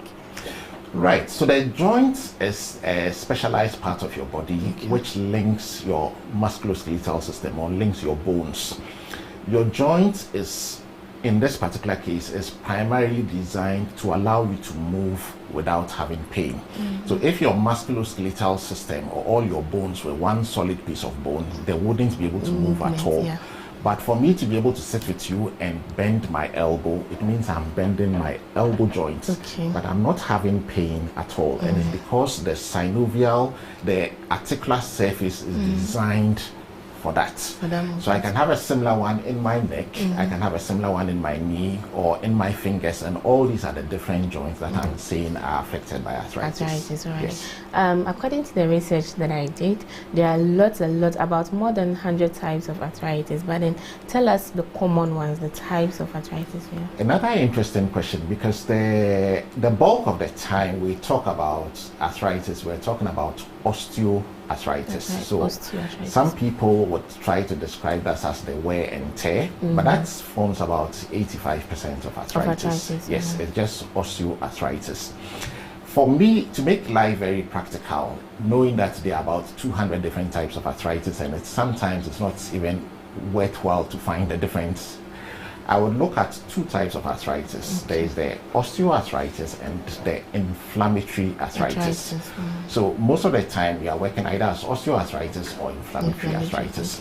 Osteoarthritis tends to come as you grow older because of the different insults and injuries that your joint has accumulated since you were born. Remember, cartilage is the substance that we are talking about, and hyaline cartilage, 90-95% of it is water. You have only about 3 or 4% of it which is protein, and you have very few cells. So it is very easy to cause damage to your joint. So the proteins that you were born with, they are not the same proteins that you are having when you are 10 years of age or when you are 20 years of age or 50 years of age, because you turn them over. And the net result between producing your articular cartilage or destroying it is what you call as arthritis. So yes, as people grow older, you find that the population, you would have a higher prevalence of arthritis in life and think it is normal. So our village, in the village or in the communities, we would call it, ahututu or sasabro. And all these are things that we've sort of accepted. And if an elderly person has pain in the joints, it's like, it's part of the growing process. So we think it's old age. The fact is that that is the endemic osteoarthritis that comes as you grow older. But we are saying that osteoarthritis is because of damage to your cartilage. So if you were in a road accident today and you break, you have a fracture into your knee joint, and we're saying that your joint is designed for you to move, and one piece of your bone is at that level and the other piece of bone is at that level and it is moving, then you understand that this hard piece of bone would scratch on the other part of your cartilage. And it takes you just hours to destroy that cartilage. When you come to hospital, we would say you have post-traumatic arthritis, but that is still osteoarthritis. If you have a knee infection, you have an infection, so you have a 10-year-old who has osteomyelitis and it breaks into your joint, the bacteria need to feed and they're going to feed on your cartilage and destroy your cartilage. It takes just about 6 hours. That kid is going to have arthritis and it is a post-infective arthritis. Okay, so all these are the different kinds of osteoarthritis, but they are not primary osteoarthritis. They are osteoarthritis because you've had some other events. This is different from people who have what we call the inflammatory arthritis. Inflammatory arthritis tends to affect several joints. And the easiest way to explain inflammatory arthritis is that a part of your body is fighting against another part of the body. So look at the country Ghana as your body. Ghana has citizens and the citizens are protected by the police and the soldiers and the border guards. Now, the role of all these police and soldiers is to prevent people from coming out from outside the country to cause confusion, or also to prevent citizens who are armed robbers or pickpockets from causing confusion in the community. But the soldiers and policemen, they have guns. And so if the soldiers and policemen get into a fight and they are firing their guns, an innocent civilian will be hit. You're still hit, but it wasn't intended. So in inflammatory arthritis, a part of your body is not recognized as part of your body. And your immune system, which normally fights infections, tries to destroy that part of the body. In this case, the predominant injury is on your joints, but you can have it in other parts of your body. It can happen in your eye, it can happen in your heart, it can happen in your skin. So inflammatory arthritis tends to come with problems which are outside the joints, even though they may present to the orthopedic surgeon or to the rheumatologist because of their joint pain, but they have problems in their kidney. Or they have a nerve problem. And it is because of a part of the body fighting against the other. The real difference is that the inflammatory arthritis tends to have several joints. So osteoarthritis typically will come, one knee or two knees, or one hip, or back pain, or a shoulder. But inflammatory arthritis, every joint hurts. So you have it in your fingers, you have it in your back, in your shoulders, in your toes, in your knees, everywhere it's affected. Osteoarthritis tends to be more troublesome when you are using the joints. So the person with osteoarthritis would go walking around the market selling her goods. She'll come home and she is going to be very miserable and crying. But inflammatory arthritis, they wake up from bed and they are miserable. They have so much pain, they can't get out of the bed. And it's actually when they move around that their pain gets better. Osteoarthritis tends to be older. Inflammatory arthritis usually are younger. It runs in the family, so you might find a mother had rheumatoid arthritis, the daughter has it. Yes. You might find that a sister has it, or a brother has it. You may find somebody with gouty arthritis and it runs in the family. They tend to have more destructive changes and they have more problems. So that's the difference. You've made mention of some causes and risk factors. You said old age, accident, and even you can inherit it from your family. Aside that, what other causes and risk factors do we have for arthritis? So the funny thing about, and we are talking about osteoarthritis. In osteoarthritis, it is very difficult to say that this is a clear cause of it. We know there are risk factors. For me, the easy way to bring arthritis across to people is to imagine, look at a car tire. A tire is designed for you to move. It's the same way that your joint is designed for you to move. Now, if you have a Toyota Corolla, you buy a brand new Toyota Corolla and it is parked at home, your tire always looks very nice. But if you're driving your Toyota Corolla to Kumasi and back 3 times a day, within a year, you need a new tire. Yeah. Okay, so that is overuse. So you have the high performance athletes who are doing things which are normal, but they are at the extremes of what your joint is supposed to do. Okay. So within a year, 2, 3, 5 years, they have earned a lot of damage to their joints, and they end up in trouble. So that is okay. You have people who are born with a good tie. Okay, so you have people who were born with a bad tie. So you buy a brand new tie, by the time you get home, the tie is best. Okay. So those are people who were born with bad cartilage.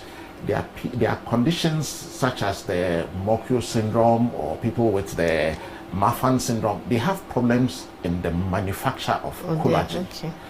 Collagen is the glue that holds all your cells and your tissues together. Okay. So such people will end up with arthritis when they are 10 years of age. Some of them are very hyperflexible, and you find them in the circus doing things that the rest of us cannot do. They can stand and throw their arms all the way around themselves. Wow. Yes, we can't do it, and you would admire them, but they have their own problems. That is different. But then there are people who also have a good tie and they end up with trouble. Instead of driving on the asphalt road, they drive on the rubbish dump, where you have broken glass and nails sticking into the tie and destroying it. So an example is gout. If gout, the way to explain gout is to take the louver blades, it's glass, take a stone, just crush the louver blades, that glass, and pour it into your joints. That is gout. Gout is a crystalline disease. So there are things that your body produces that deposit in the cartilage of your joints, and they behave as if you've thrown gravel in there. So you walk on it, and in a few, you have damage. That is it. There are people who have alignment issues. So your tie is supposed to sit flat on the road, and that way it presents the largest surface area and hence the smallest pressure available. But if your alignment is bad, one side of the tie would wear and one side would not wear. So there are people who have alignment issues. They either have a bow leg knee or they have a knock knee, and one side of the joint will bear excess weight or excess pressure, and that side will deteriorate earlier than the other side. Okay, so those are the different types of things of looking at the causes. But otherwise, we'll talk about risk factors. There are people who have a Toyota Corolla tie, but instead of putting it under a Toyota Corolla, they put it under an Abion truck, and they load cement into it. So you run the tie for a few hours and the tie is best. So they are just overweight. I'm not saying that obese people are prone to osteoarthritis. I'm just saying that if you take 100 people who are of normal weight and 100 people who are obese, you find that 40 of the obese people will have arthritis and maybe 18 of the normal weight people. Okay, so Doc, my next question is who can be affected by arthritis? It looks like you fairly answered it, but then I would like you to talk more on who can be affected by arthritis. Arthritis can affect everybody. It affects everybody. The funny thing about arthritis is that it's not all the time that it comes to medical attention, because we've learned to cope with several things. So the person has joint pain, that this one, there's nothing, and it doesn't bother. So the person doesn't actually knows that the person has arthritis. But yes, everybody can get it. Nobody is immune from developing arthritis. It is when you are looking at the inflammatory arthritis that you would say that some people have a higher prevalence because of their things that they inherited or their environment. Yes. All right. Okay. Now, and all ages are affected. All ages. Yes.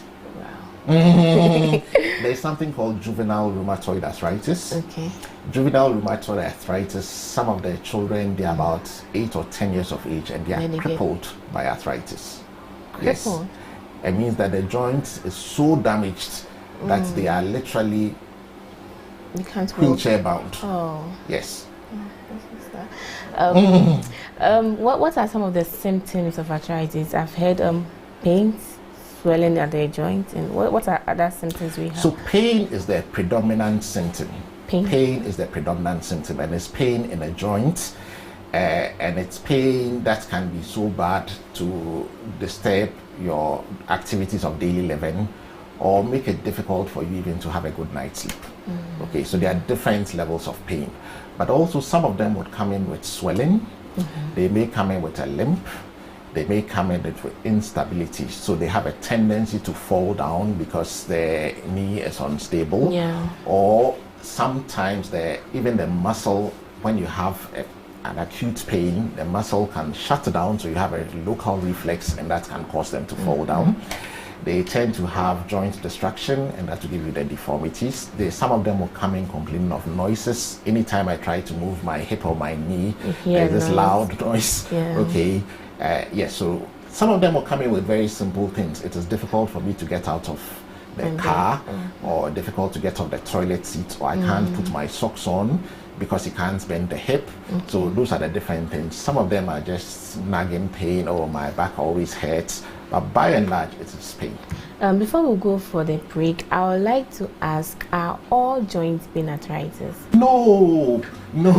So the joint has different structures in there. You have bone, you have cartilage, you have ligaments, you have tendon, you have muscle, you have subcutaneous tissue, you have skin, you have nerves, you have blood vessel. Each of these can be a pain generator. So a classic example, students read a lot. You sit at the table and hold your head, and you develop a painful lump around your elbow joint. It is not arthritis. It's more likely a bursa, an inflamed bursa. So that's called a student's elbow, and some olecranon bursa. Okay, you can have a similar thing around your knee. So the housemaid who goes around mopping the floor, you develop a painful lump there, and it's not it. The other thing to remember is that the human body is interesting in that you can have pain at one side, but that is not where the pain generator is. So somebody can come complaining of pain around the knee, and the problem is in the back. Sciatica or something. Okay, classic example is in children. They have a problem in the hip, either because they're of a hip dysplasia. So a hip dysplasia means that the hip bone wasn't formed very well, that a part of it has moved out of place. It can cause pain, and the pain would be in the knee, but there's absolutely nothing wrong with the knee. Okay, if you don't examine the hip, you wouldn't pick it up.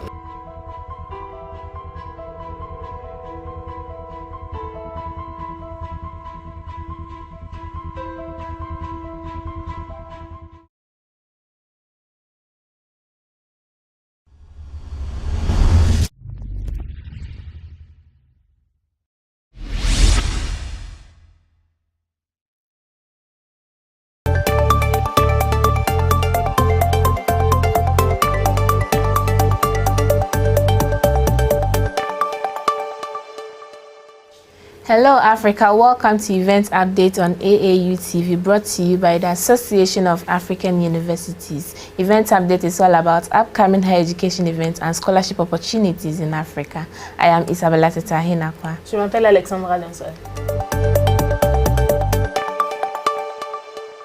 York University is offering full tuition scholarships to outstanding international students wishing to undertake bachelor studies at the university for the 2022-2023 academic session. To be considered for the York University President's International Scholarship of Excellence, candidates must be an international student who is required to have a study permit to study in Canada, must have applied to an undergraduate degree program at York that begins in fall 2022, must have an excellent academic record with a minimum A average or equivalent, as well as must have demonstrated leadership through community service or excellence in the arts, sports, or other areas of individual achievement, among others. Candidates must apply to the following faculties: arts, media, performance and design, environmental studies, education, Glendon, health, Lazon School of Engineering, Liberal Arts and Professional Studies, Science Orders, Schulich School of Business via the online application form with a personal statement, financial profile, list of activities and volunteer experiences, and 2 letters of reference before 1st February 2022. For more information, visit the link on the screen or email bursary@yorku.ca. L'Université York offre des bourses d'études complètes aux étudiants internationaux exceptionnels qui souhaitent entreprendre des études de licence à l'université pour la session académique 2022-2023. Pour être considéré pour cette bourse d'excellence internationale du président de l'Université de York, le candidat doit être un étudiant international qui doit avoir un permis d'études pour étudier au Canada. Il doit avoir postulé à un programme de premier cycle à York. Il doit commencer à l'automne 2022.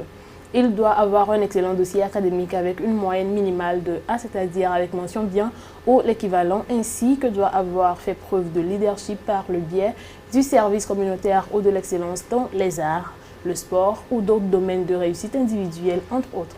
Le candidat doit postuler dans les facultés suivantes: arts, médias, performance et design, études environnementales, éducation, Glendon, santé, école d'ingénierie, la Sonde, arts libéraux et études professionnelles, la science ou Schulich School of Business via le formulaire de candidature en ligne avec une déclaration personnelle, un profil financier, une liste d'activités et d'expériences bénévoles et 2 lettres de référence avant le 1er février 2022. Pour plus d'informations, visitez le lien sur l'écran ou envoyez un courriel à bursary@yorku.ca.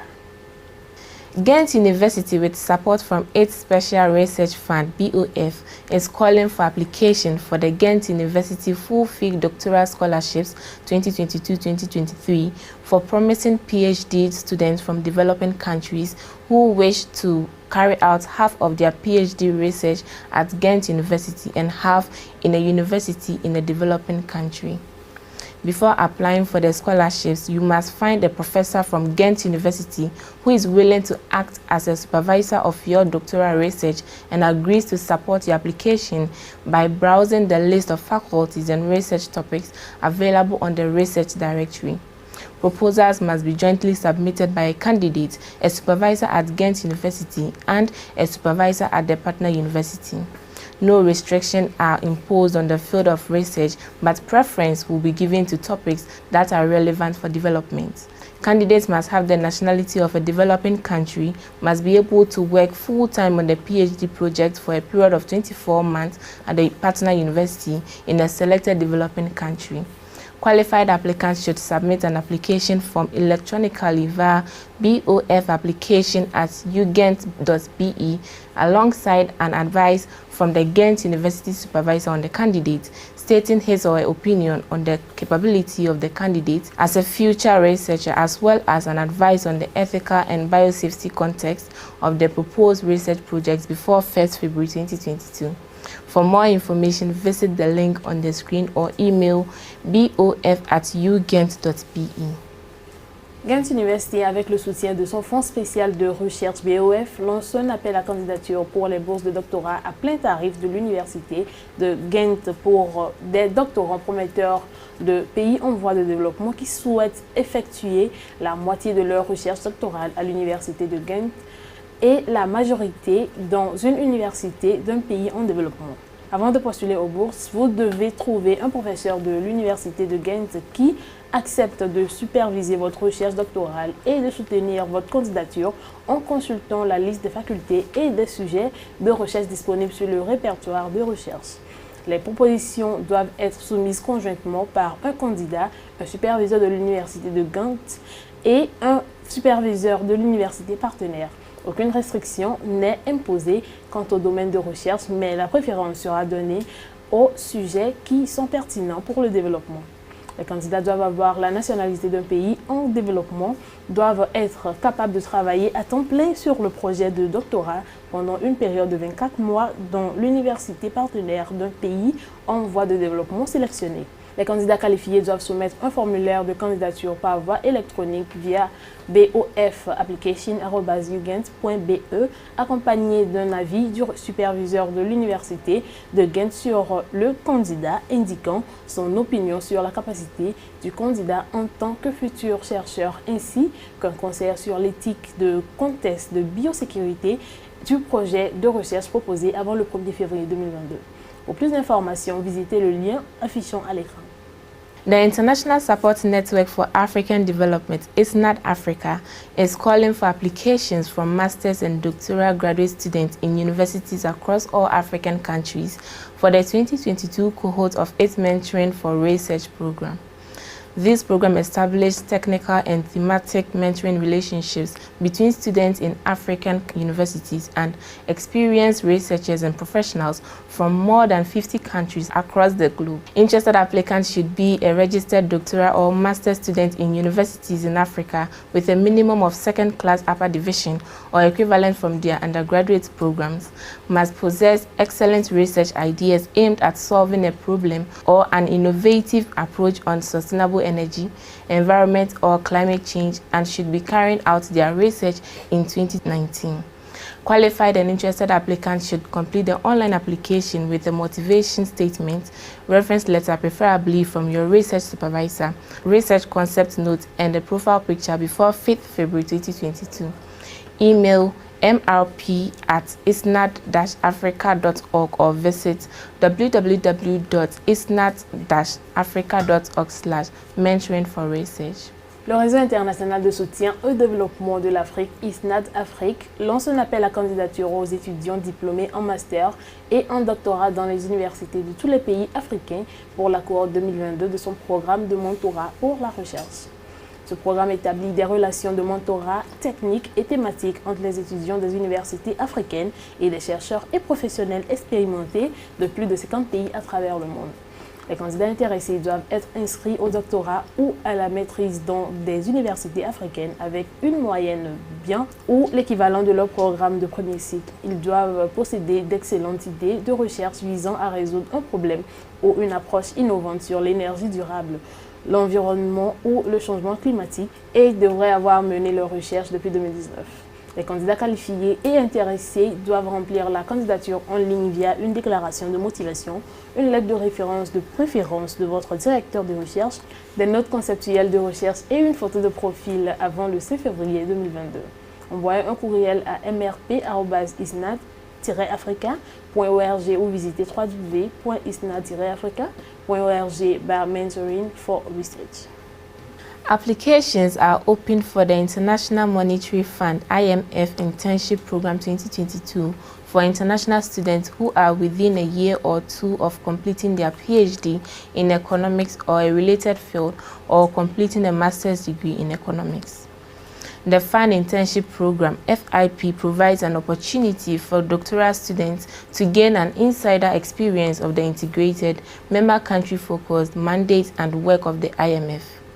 To be eligible, applicants must be within 1 to 2 years of completing a PhD or master's degree in macroeconomics or a related field, must be in student status at the time of the internship, be under the age of 32 at the start of the internship, and have an excellent written and oral command of English, as well as strong analytical, quantitative, and computer skills.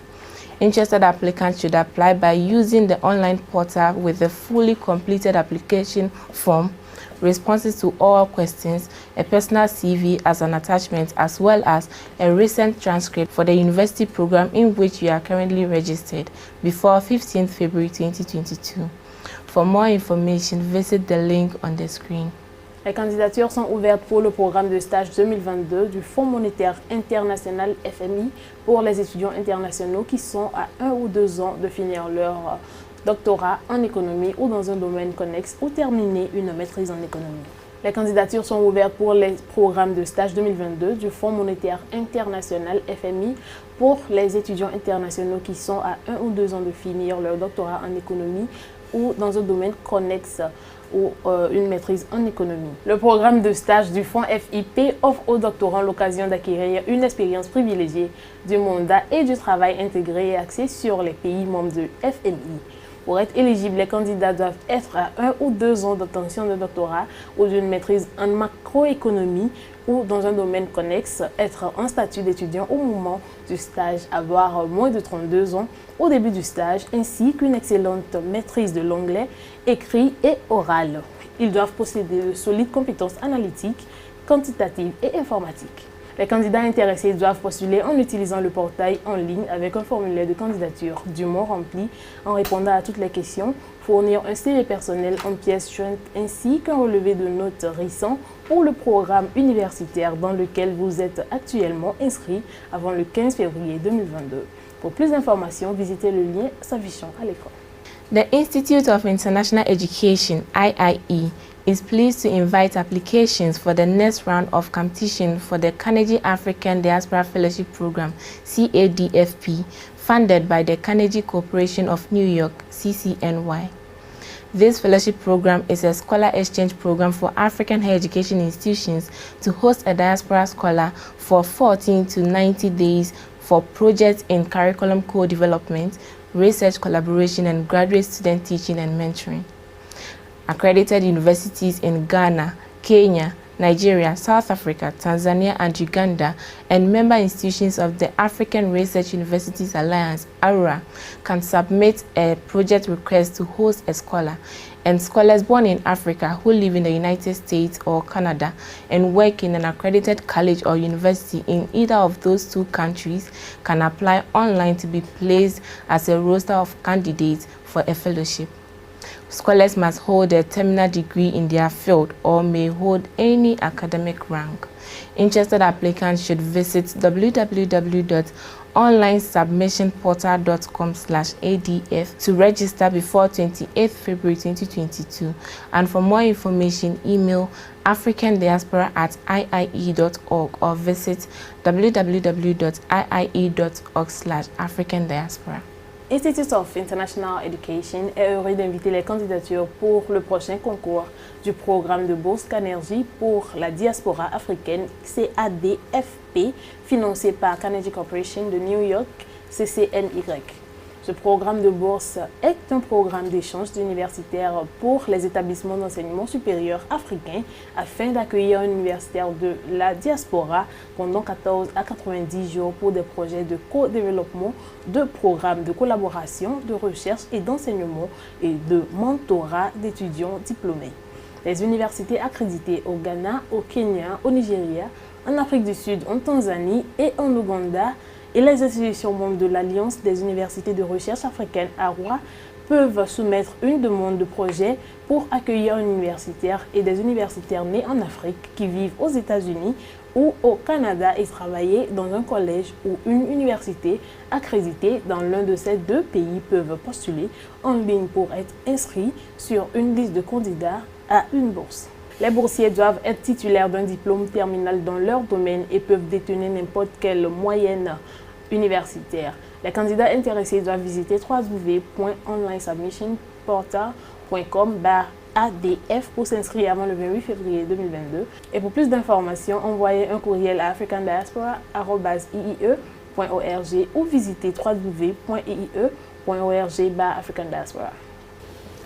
That is all for today. Event Update is brought to you by the Association of African Universities. Follow us on our social media handles at Association of African Universities on Facebook and YouTube, AAU TV _African Universities on Twitter, and AAU TV Official on Instagram. My name is Isabella Tetahinapa. Je m'appelle Alexandra Johnson.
now we are here for this pedagogical training. We are acquiring or renewing our understanding of the various innovative skills for catalyzing learning in our various campuses, in our various classrooms. We are talking of case method teaching. We are talking of role plays. We are talking of simulation. We are talking of technology-enhanced learning. Now, having acquired all these skills, methods, and techniques, it makes us, already we are leaders in our respective spaces, heads of departments, deans, professors. But with these new skills, is added another obligation as pedagogical leaders. So what we are going to do from now on is to examine the principles of what, if we can make it in inverted quote, a good pedagogical leader. We have a number of them, not exhaustive. Collegiality is one. Reflective teaching is another. Faculty development, self-awareness, communication, and so on and so forth. But because of time, we are going to focus on these three in the meantime. That is collegiality, reflective teaching, and faculty development. With respect to collegiality, can we have ideas of what we mean or what collegiality means to us? What is collegiality? Ideas, contributions? Thank you. When we say collegiality, when we hear collegiality, what does it mean? I think it's borrowed from the word colleague. Okay. Colleague. Okay. See yourself as equal in that business. Okay. Not okay. like Oga and... Not like Oga at the top. What? Okay, okay. You're okay with collegiality? Relationship between faculty members. Good. Relationship between faculty members? The relationship is what? Only? You were saying something, Antoinette. A good relationship or a bad relationship? Yes. A good relationship, exactly. A collegial relationship. Yeah. Okay, okay. So, basically, I think the two definitions can serve as a guide for us. First, looking at each other as equals, as colleagues, and then among faculty. So, collegiality can mean a whole range of things with respect to relationships that we build among ourselves in the academic environment. But I was trying to ask Madam Professor that is it faculty members only, or does it transcend the academic environment? It transcends. How? If there is a good relationship in the academic environment, it translates to the students. It's like home. If there is no good relationship between the couple, the children will feel it. So the students will feel it when the relationship is not good. And if it's good, the students will also feel it. So they are learning subtly relate to each other as well. So, but the relationship among colleagues? And here we can reflect on one of the best examples. Okay. Think about co-supervision.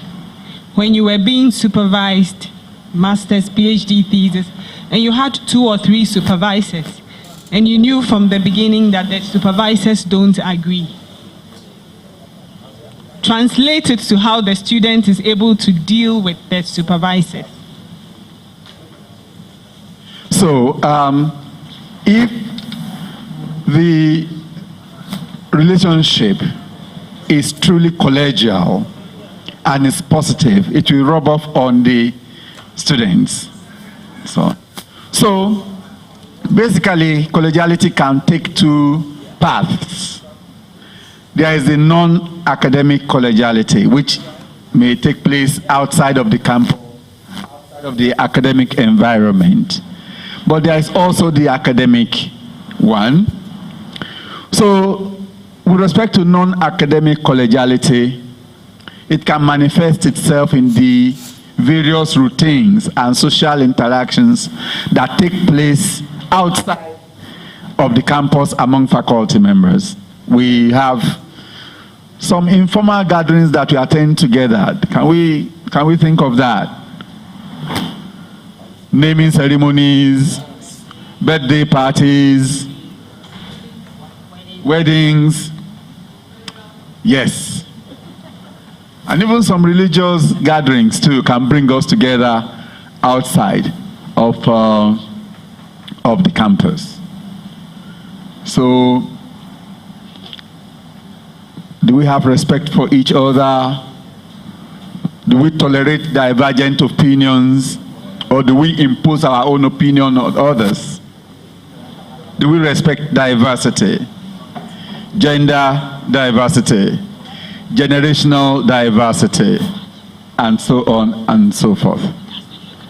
Do we take responsibility? So,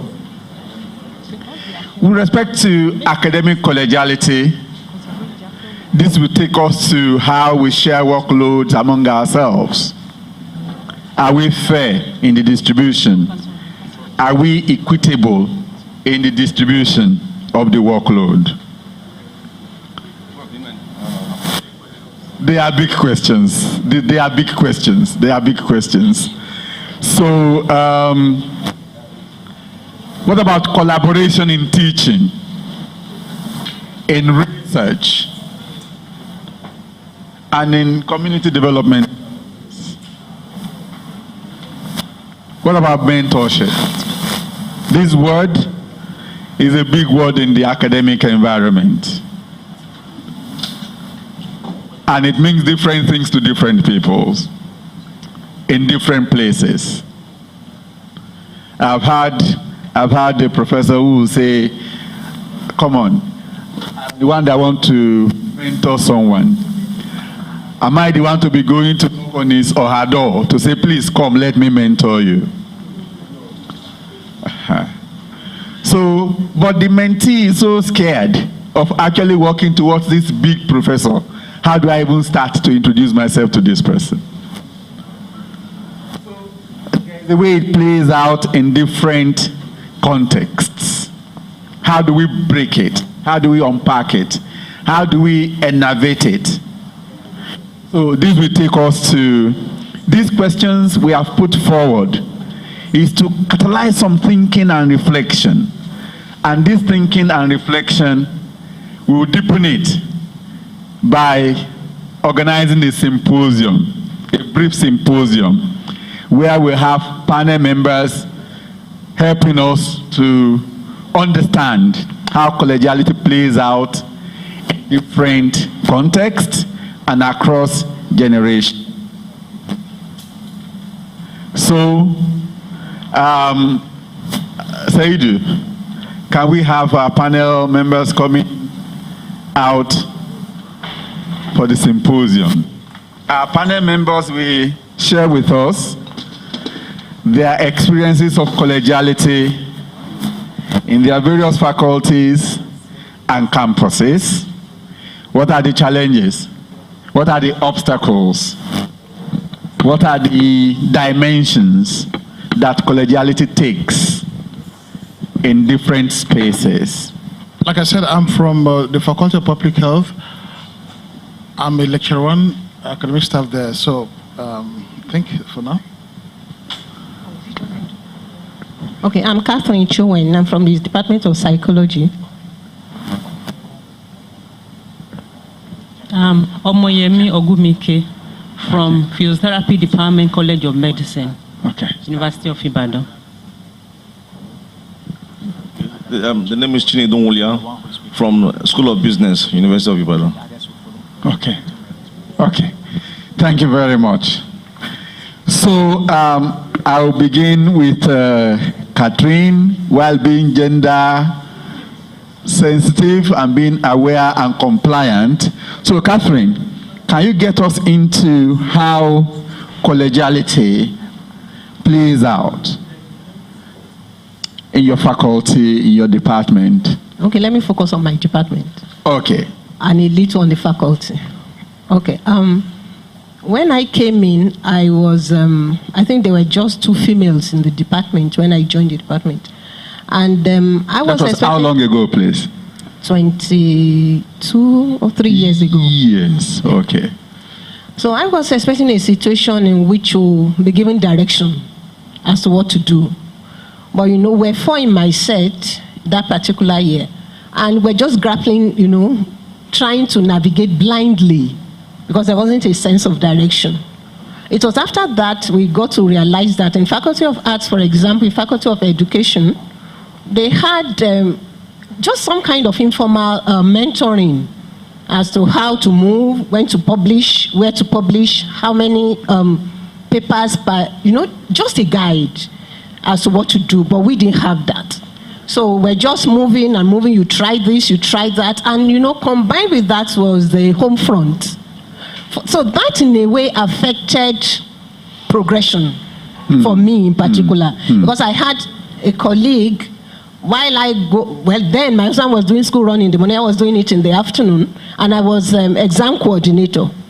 When you are done and you say you want to go and pick your children, my HOD then will say, no, it's not yet time. And sometimes we stay there until 6. It's not yet time to pick your kids in school? Yes. It's not yet time because departments have to finish this within this related period of time. We have to submit tomorrow and all that. So there was a kind of, I won't call it frustration. Was the head of department a female? A female, yeah, but then age gap, experience-wise, quite wide. Her children then were in the university and married, and mine were just coming up.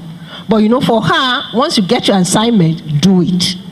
And I had a male colleague, once it's true, he leaves. No matter what you say, he wasn't going to stay back. And then nothing was done to such a person. Anyway, yes, that was how we made it, and then gradually. But then it affected publication, you know. At a stage, they were emphasizing single authorship then. It is now that joint authorship is becoming, yeah. So sitting down to publish once, to publish as an individual was a bit challenging. But you just have to look for a way of doing that. Meanwhile, because eventually I became my faculty representative on Faculty of Education Board. In my faculty, to get to an Excel position, we had to use about 25 papers. And they had less in Faculty of Arts and Faculty of Education within the same university. So these issues are, they are I don't know. Thank you, Catherine. Thank you, Catherine. You can go on and on and on. And you know, from Catherine's, intervention, you can see a lot of things coming out. You can see generational gap in collegiality. You can see issues of promotion came up, of course. A lot of issues already mentioned. So I will hand over the mic to Omoyenmi first. Then we will hear from our male colleagues too. Thank you very much, Fatai. Really, I came into the University of Ibadan some 11 years ago, though I was working outside the city. I was working at the Olabisi Onabanjo University for some years before coming into I actually faced my career one way or the other. So by the time I finished my PhD program, then I entered into the University of Ibadan. In a way, I think I had something I would say experience, a better experience. Yes, because when I finished my career, so because of certain things I perceived in the department where I was initially, as in where I finished my first 2 degrees, then I noticed that it was not really that conducive or so accommodative. Then I decided to go back all the way and came to a new department, not a real total faculty. Then by the time I was able to finish, I had a very good mentoring, and the person that mentored me was very motherly. In fact, each time she was, what are you doing? How are your papers? Yesterday, right here, I'd received her text message asking me, have you heard anything about the papers you put down, you know, that as in the next step. So, very hardworking individual, and she a male or a female? A female, and she was always ready to push you ahead.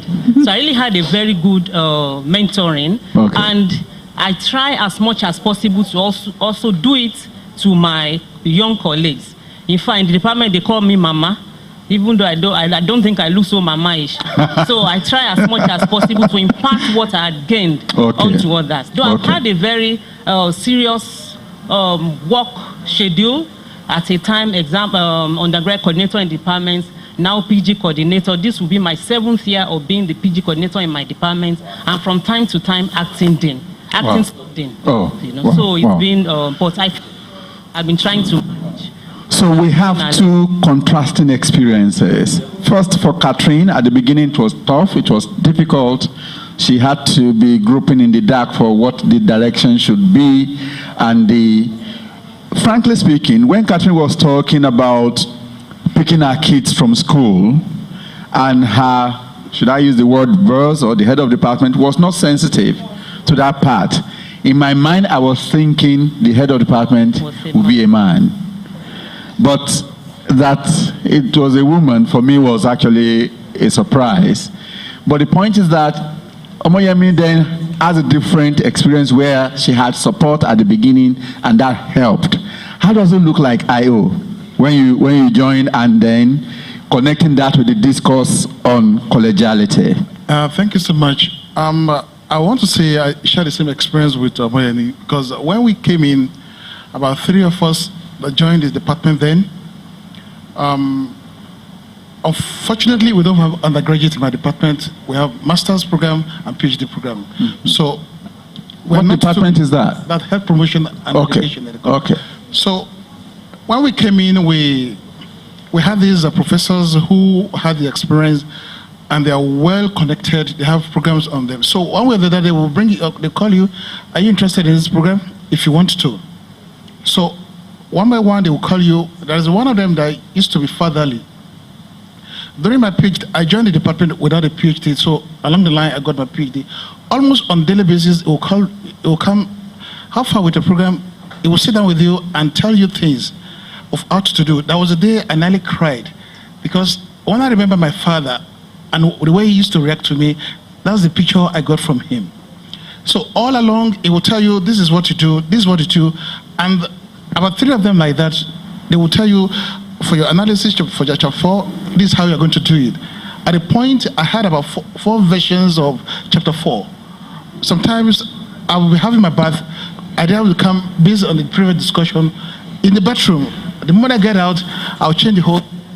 So, but all IO, what about questions of load sharing, collaborative research? How does it? Yes. What was your experience? For load sharing, sometimes you, the juniors, are the one who will bear much of the burden. You teach together, but for marking and for some other things, it is you. For research, collaborative research, they involve you from the conception, the planning, the implementation, evaluation, even to paper writing. And the make room, we concluded one just April, a 3 years project. We had about maybe 5, 6 papers, about 3 countries, including Swiss. So we had about 6 papers from Nigeria, some from Zambia, the other one from South Africa. The lead investigator is from Swiss. So who directs? So for paper and the stuff, we have. So IO, this you are painting a very good picture. How about when money is involved in collaborative research? How does it? Well, it depends on individual again. There is one, it doesn't care. Whatever is in the budget is what is given to you. Okay. And there's some other, they want to squeeze everything out. Just take this one, money this one. Okay. You don't have to complain. Okay. So let's hear from the last panelist. Yes. Well, okay, it's from the School of Business. Okay, that is interesting. So. Well, I don't know if I'll be a perfect example considering the kind of picture you are trying to paint. Because as a School of Business, one thing that is professionalism. I was in the private sector for about 14 years before switching over to that place. I started with the School of Business. The first director was a female. Excellent rapport, excellent work condition. We were there in the work together. We were there in the sharing of money together. And then for we over there, when you are giving workload, we don't see it as a burden. It's empowerment. You understand? Because there is reward. Because there's a reward for it. Okay. You understand? And then it's not a case of title. Because it's about what you know. Your competency. You understand? And then when a new director came in, being a male from a department like economics, people told me all sorts of things, blah, blah, this will happen, this will happen. The man came down, heard my story, let us work together, and it's been the same thing. We share the work together, we share the money together. You understand? And it's been sweet. It's been sweet for us. He guides. So, this collegiality, how does it play out when it comes to promotion, when it comes to career advancement? Believe me, sir, like I told you, sir, in the School of Business, sir. Okay, let me give you a scenario, sir. We just finished conducting Viva for our students. And my director was not there on this particular occasion. He left. And there were some very, very two senior lecturers who were there. And I turned down two people's work. And this person, who are you to turn down? You mean if an external is a professor and he comes, you will do this? I said, my director has handed over this. I am the coordinator. As he is, so am I. I will not compromise. Wow. And so it was a bit of a tussle.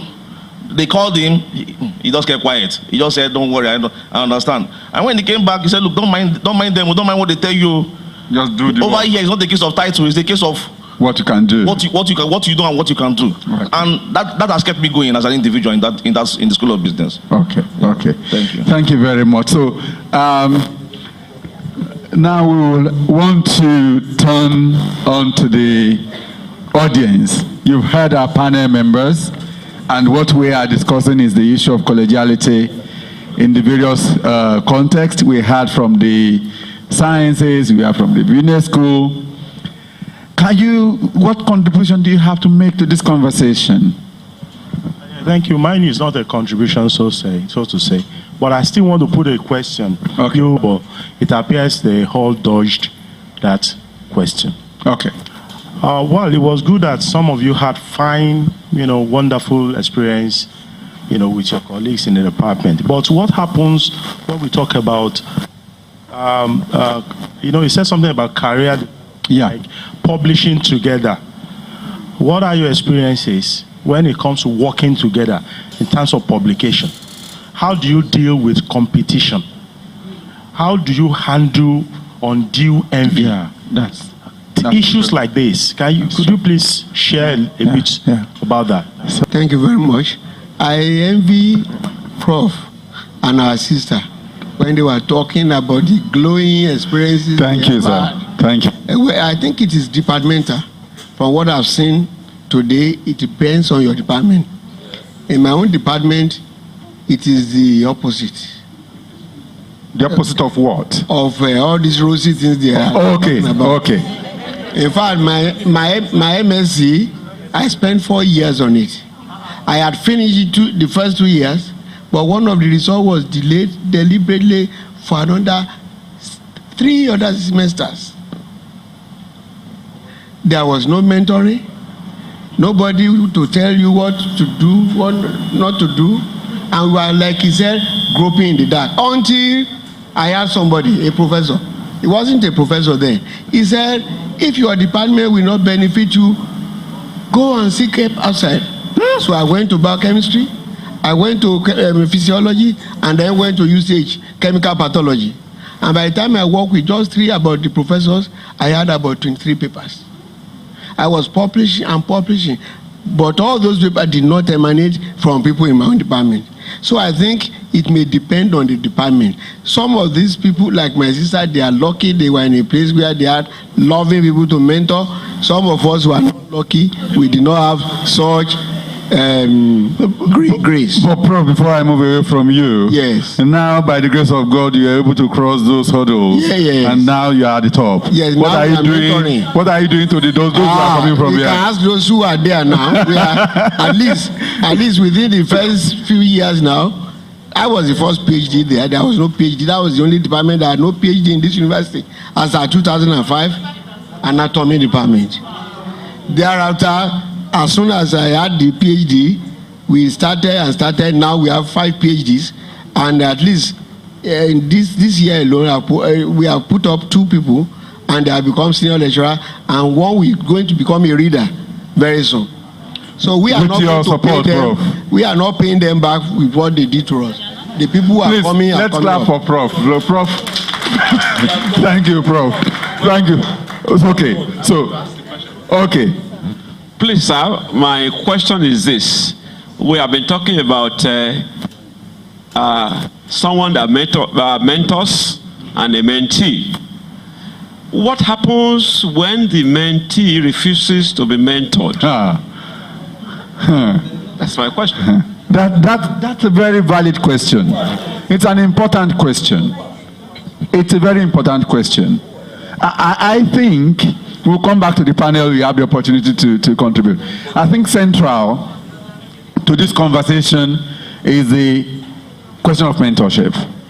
If Catherine had been mentored appropriately from the beginning, and she was not left to her own devices, she didn't have to grope in the dark. From day one, she hit the ground and she was running with the support of those who were before her. Probably she would have grown faster and become more grateful to them. But we have many people who have similar experiences with Catherine's all over. So what are we all doing to improve collegiality in our various spaces? So I'll pass on the mic to the panel so that he can respond to some of these issues while we draw the curtain on this section. All right, thank you so much. About mentoring, in my department, it's been established that one way or the other, you see a faculty member who is interested in you. About competition, we have different units. I'm into child and adolescent health, I'm into health communication and bioethics. So how do you find someone again in that field? So issue of competition, maybe I'm trying to get this paper. As a matter of fact, I go out of my department, health policy for instance, we collaborate together, people from nursing and from other departments. So but sorry, I.O. Yes, I.O. You know you are in a particular area. Yes. When you are going to the top, competition is about space, about vacancies. You still have to compete with people who are not from your own subfield. Okay. So competition is still there. Okay. Anyway, we can move on to Catherine and then we move on to others. Like I said, when we're coming up, when it became, I think when I was about to get to lecturer 1 or senior lecturer, we realized that the issue of joint authorship was coming up. So we decided that one, you write an area, then 4 of us will contribute. Is that how to put it now? I do one, I include your name, you do yours, include mine, like that. So, yes. Sorry? No. I carry out my research. You also carry out yours. You also carry out yours. 4 people. And then in your own, you include this other person's name because part of the easy analysis, we have somebody that handled analysis. That was competent. That was his area of competence. So he did that. If you had to look into literature review, you do that. So for each of the papers, that was the contribution. Because at the end of the day, you are going to write your percentage contribution. Now it got to a stage 2 people didn't do. And they still included their name. How do I say it now? They still included, we included their names in our own paper and they didn't include ours. Yes, it was a serious issue. That's free riding. Maybe. And then, my promotion, for example, was affected. How? My last promotion was in 2006. Until it was taken finally in 2004. Last year, backdated to 2014. Yes. It got to a state that if you ask about my issue in the Faculty of Social Sciences, at least 5 people will be able to tell you. It got to a stage in my department, call for application, I presented once, second time, third time, fourth time, it wasn't taken.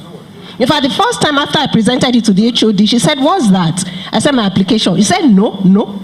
I said, well, he said, you cannot go. Yes, quote me, I can say it anywhere. You cannot go. I said, what happened? She said, when are you applying for? Then it was 2009. I said 2009. I said, take it to 2010. And I said, no, I'm not going to do this. So I applied and dropped it and I left. That was the genesis. First time, not taken. Second time, not taken. Third time, not taken. Fourth time, not taken. Until I wrote to the faculty board. It was at that point, yes, A&P faculty at that level. I had to write, yes. It was that time it was turned back to the department, and you know time was going. Along the line, my colleagues were just moving and moving. But you know what God did subsequently? By the time my promotion eventually came and it was backdated to 14 instead of 12, now my name has gone up there. Initially, it went down the ladder. When I want to sign is it returns we call it? I see my name at the final end. Meanwhile, my colleagues had moved. Now, see, the competition is there. While you have some people support you to move, you have some people collaborating with other people to pull you down. So the issues are different. When it comes to mentorship, finally, now I didn't have that. But what I've done now, in fact, in the faculty, I also speak to some, especially women, because the issues are more than what you go through, yes, in the faculty. So what I do is, for example, UI Acada platform. You have call for papers, conferences, and all that. So I just have them on my WhatsApp, what do you call it? Group. And I forward to them. If I have conference, there's one we are going together now in November, I forward. But I call you. This was my experience. I want you to go through it this way, not this way. If you are ready, we'll work together. If you are not ready, also well and good. So when somebody says those who are not, who refuses mentoring or something like that, I tell you, if you are not ready, I leave you. Pick on another person, and that's what I've been doing. Thank you. Thank you, Catherine. Thank you, Catherine. That's an experience. Please. Yes. Well, I don't really know. Very briefly, 1 minute. Yes. What I want to say concerning issue of envy or competition is that we're all humans. But what I believe in, you already exceeded the time. And what has helped me over the years is I do my work. Whatever has to be done has to be done. And we already know that in the academia, you either publish or you perish. And the University of Ibadan is even another story. Because there's this issue about a percentage authorship. So we found that a number of us, we find it difficult to collaborate because we want to have 100% or 80%. But interestingly enough, there's one of my colleagues that we have been working together and it has helped us. So we do a lot of work and we just continue. And we give ourselves, like deadline for this month. We're going to have about maybe 4 papers, but at least we bring out 2 or 1. Okay. So we keep on working. Thank you. And that has really helped us. Thank you. So finally, business school. Well, I will start by saying I don't know if I'm a perfect example to fit into all these stories. But first of all, business school is relatively young, 4 years, and there's not much of faculty yet to probably cause all this rank and acrimony that I hear of and everything. It exists, quite all right. I've had my own fair share in different ways, But for me, I know this is an academic environment, but this is what has worked for me. And it's my secret formula. You understand? I have learned in life not to look up to men. I have friends, I have rappers, I have leaders, I have mentors, but I don't look up to them for my progress in life. It has worked for me because there have been cases where they have said all sorts of things about me. And the very people that they are reporting me to is the same person defending me. And then the person that later goes, okay, if I take away this job from this person, are you ready to look what this person is doing? Even when there's no money, he's willing to bring out money from his own pocket to do it. Are you ready to do it? Once they get to ask that question, everybody starts retreating. I only come back later on to hear this was what was said, this was what was done. For me, it has always been, forgive me, God all the way for me. Thank you very much. Thank you. I think we are about to have an important contribution from the back. So, good day, everyone. Please open it and set it in. Good day, everyone. I am Gray Ejikeme, all the way from Jos. There are other people from Jos here too. The topic is so interesting that I can't be here and keep quiet. So please permit me. I'll be very brief. In a digital era, that's an age of information and communication technology, I feel that some of us who are mentors need to be counseled so that we will cope with the era. Otherwise, if our mentees notice that we are deficient in some areas, they won't tell us for fear of being victimized by them. Some can do that. They may keep quiet. And this is why, as a mentor, you have to be up to date in the area of the current technology, so that you will not be digitally challenged. If we describe you as a professor of 20 years, 30 years, that is digitally challenged, is a problem. And this is why I have this for us.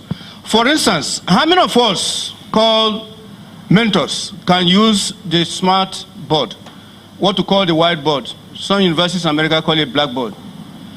As you are doing a presentation on mentoring, you minimize the slides and surf the net so that your mentee, your candidate, PhD candidate will know that you are competent, you are live, and not the other way around. The other way around is that some of these people call our mentees are more competent when it comes to the use of the computer and the internet. And it brings shame to me. I'm not happy about that. What about, some of us talk of PDF, portable file document. And you're a mentor, you don't know the meaning of that. You can't convert from Microsoft Word to PDF and vice versa. You want a software, your candidate, your mentor is looking at you, he's laughing at you. He knows that you have a problem. And no, it's not a laughing matter, it's a very sad thing. What about the use of softwares and statistical packages, such as the SPSS, AP Info? Can you use it? You know how to use it to guide your students when it comes to data analysis. You should know how to do that. If you enter an American classroom now to do a presentation, nobody will help you.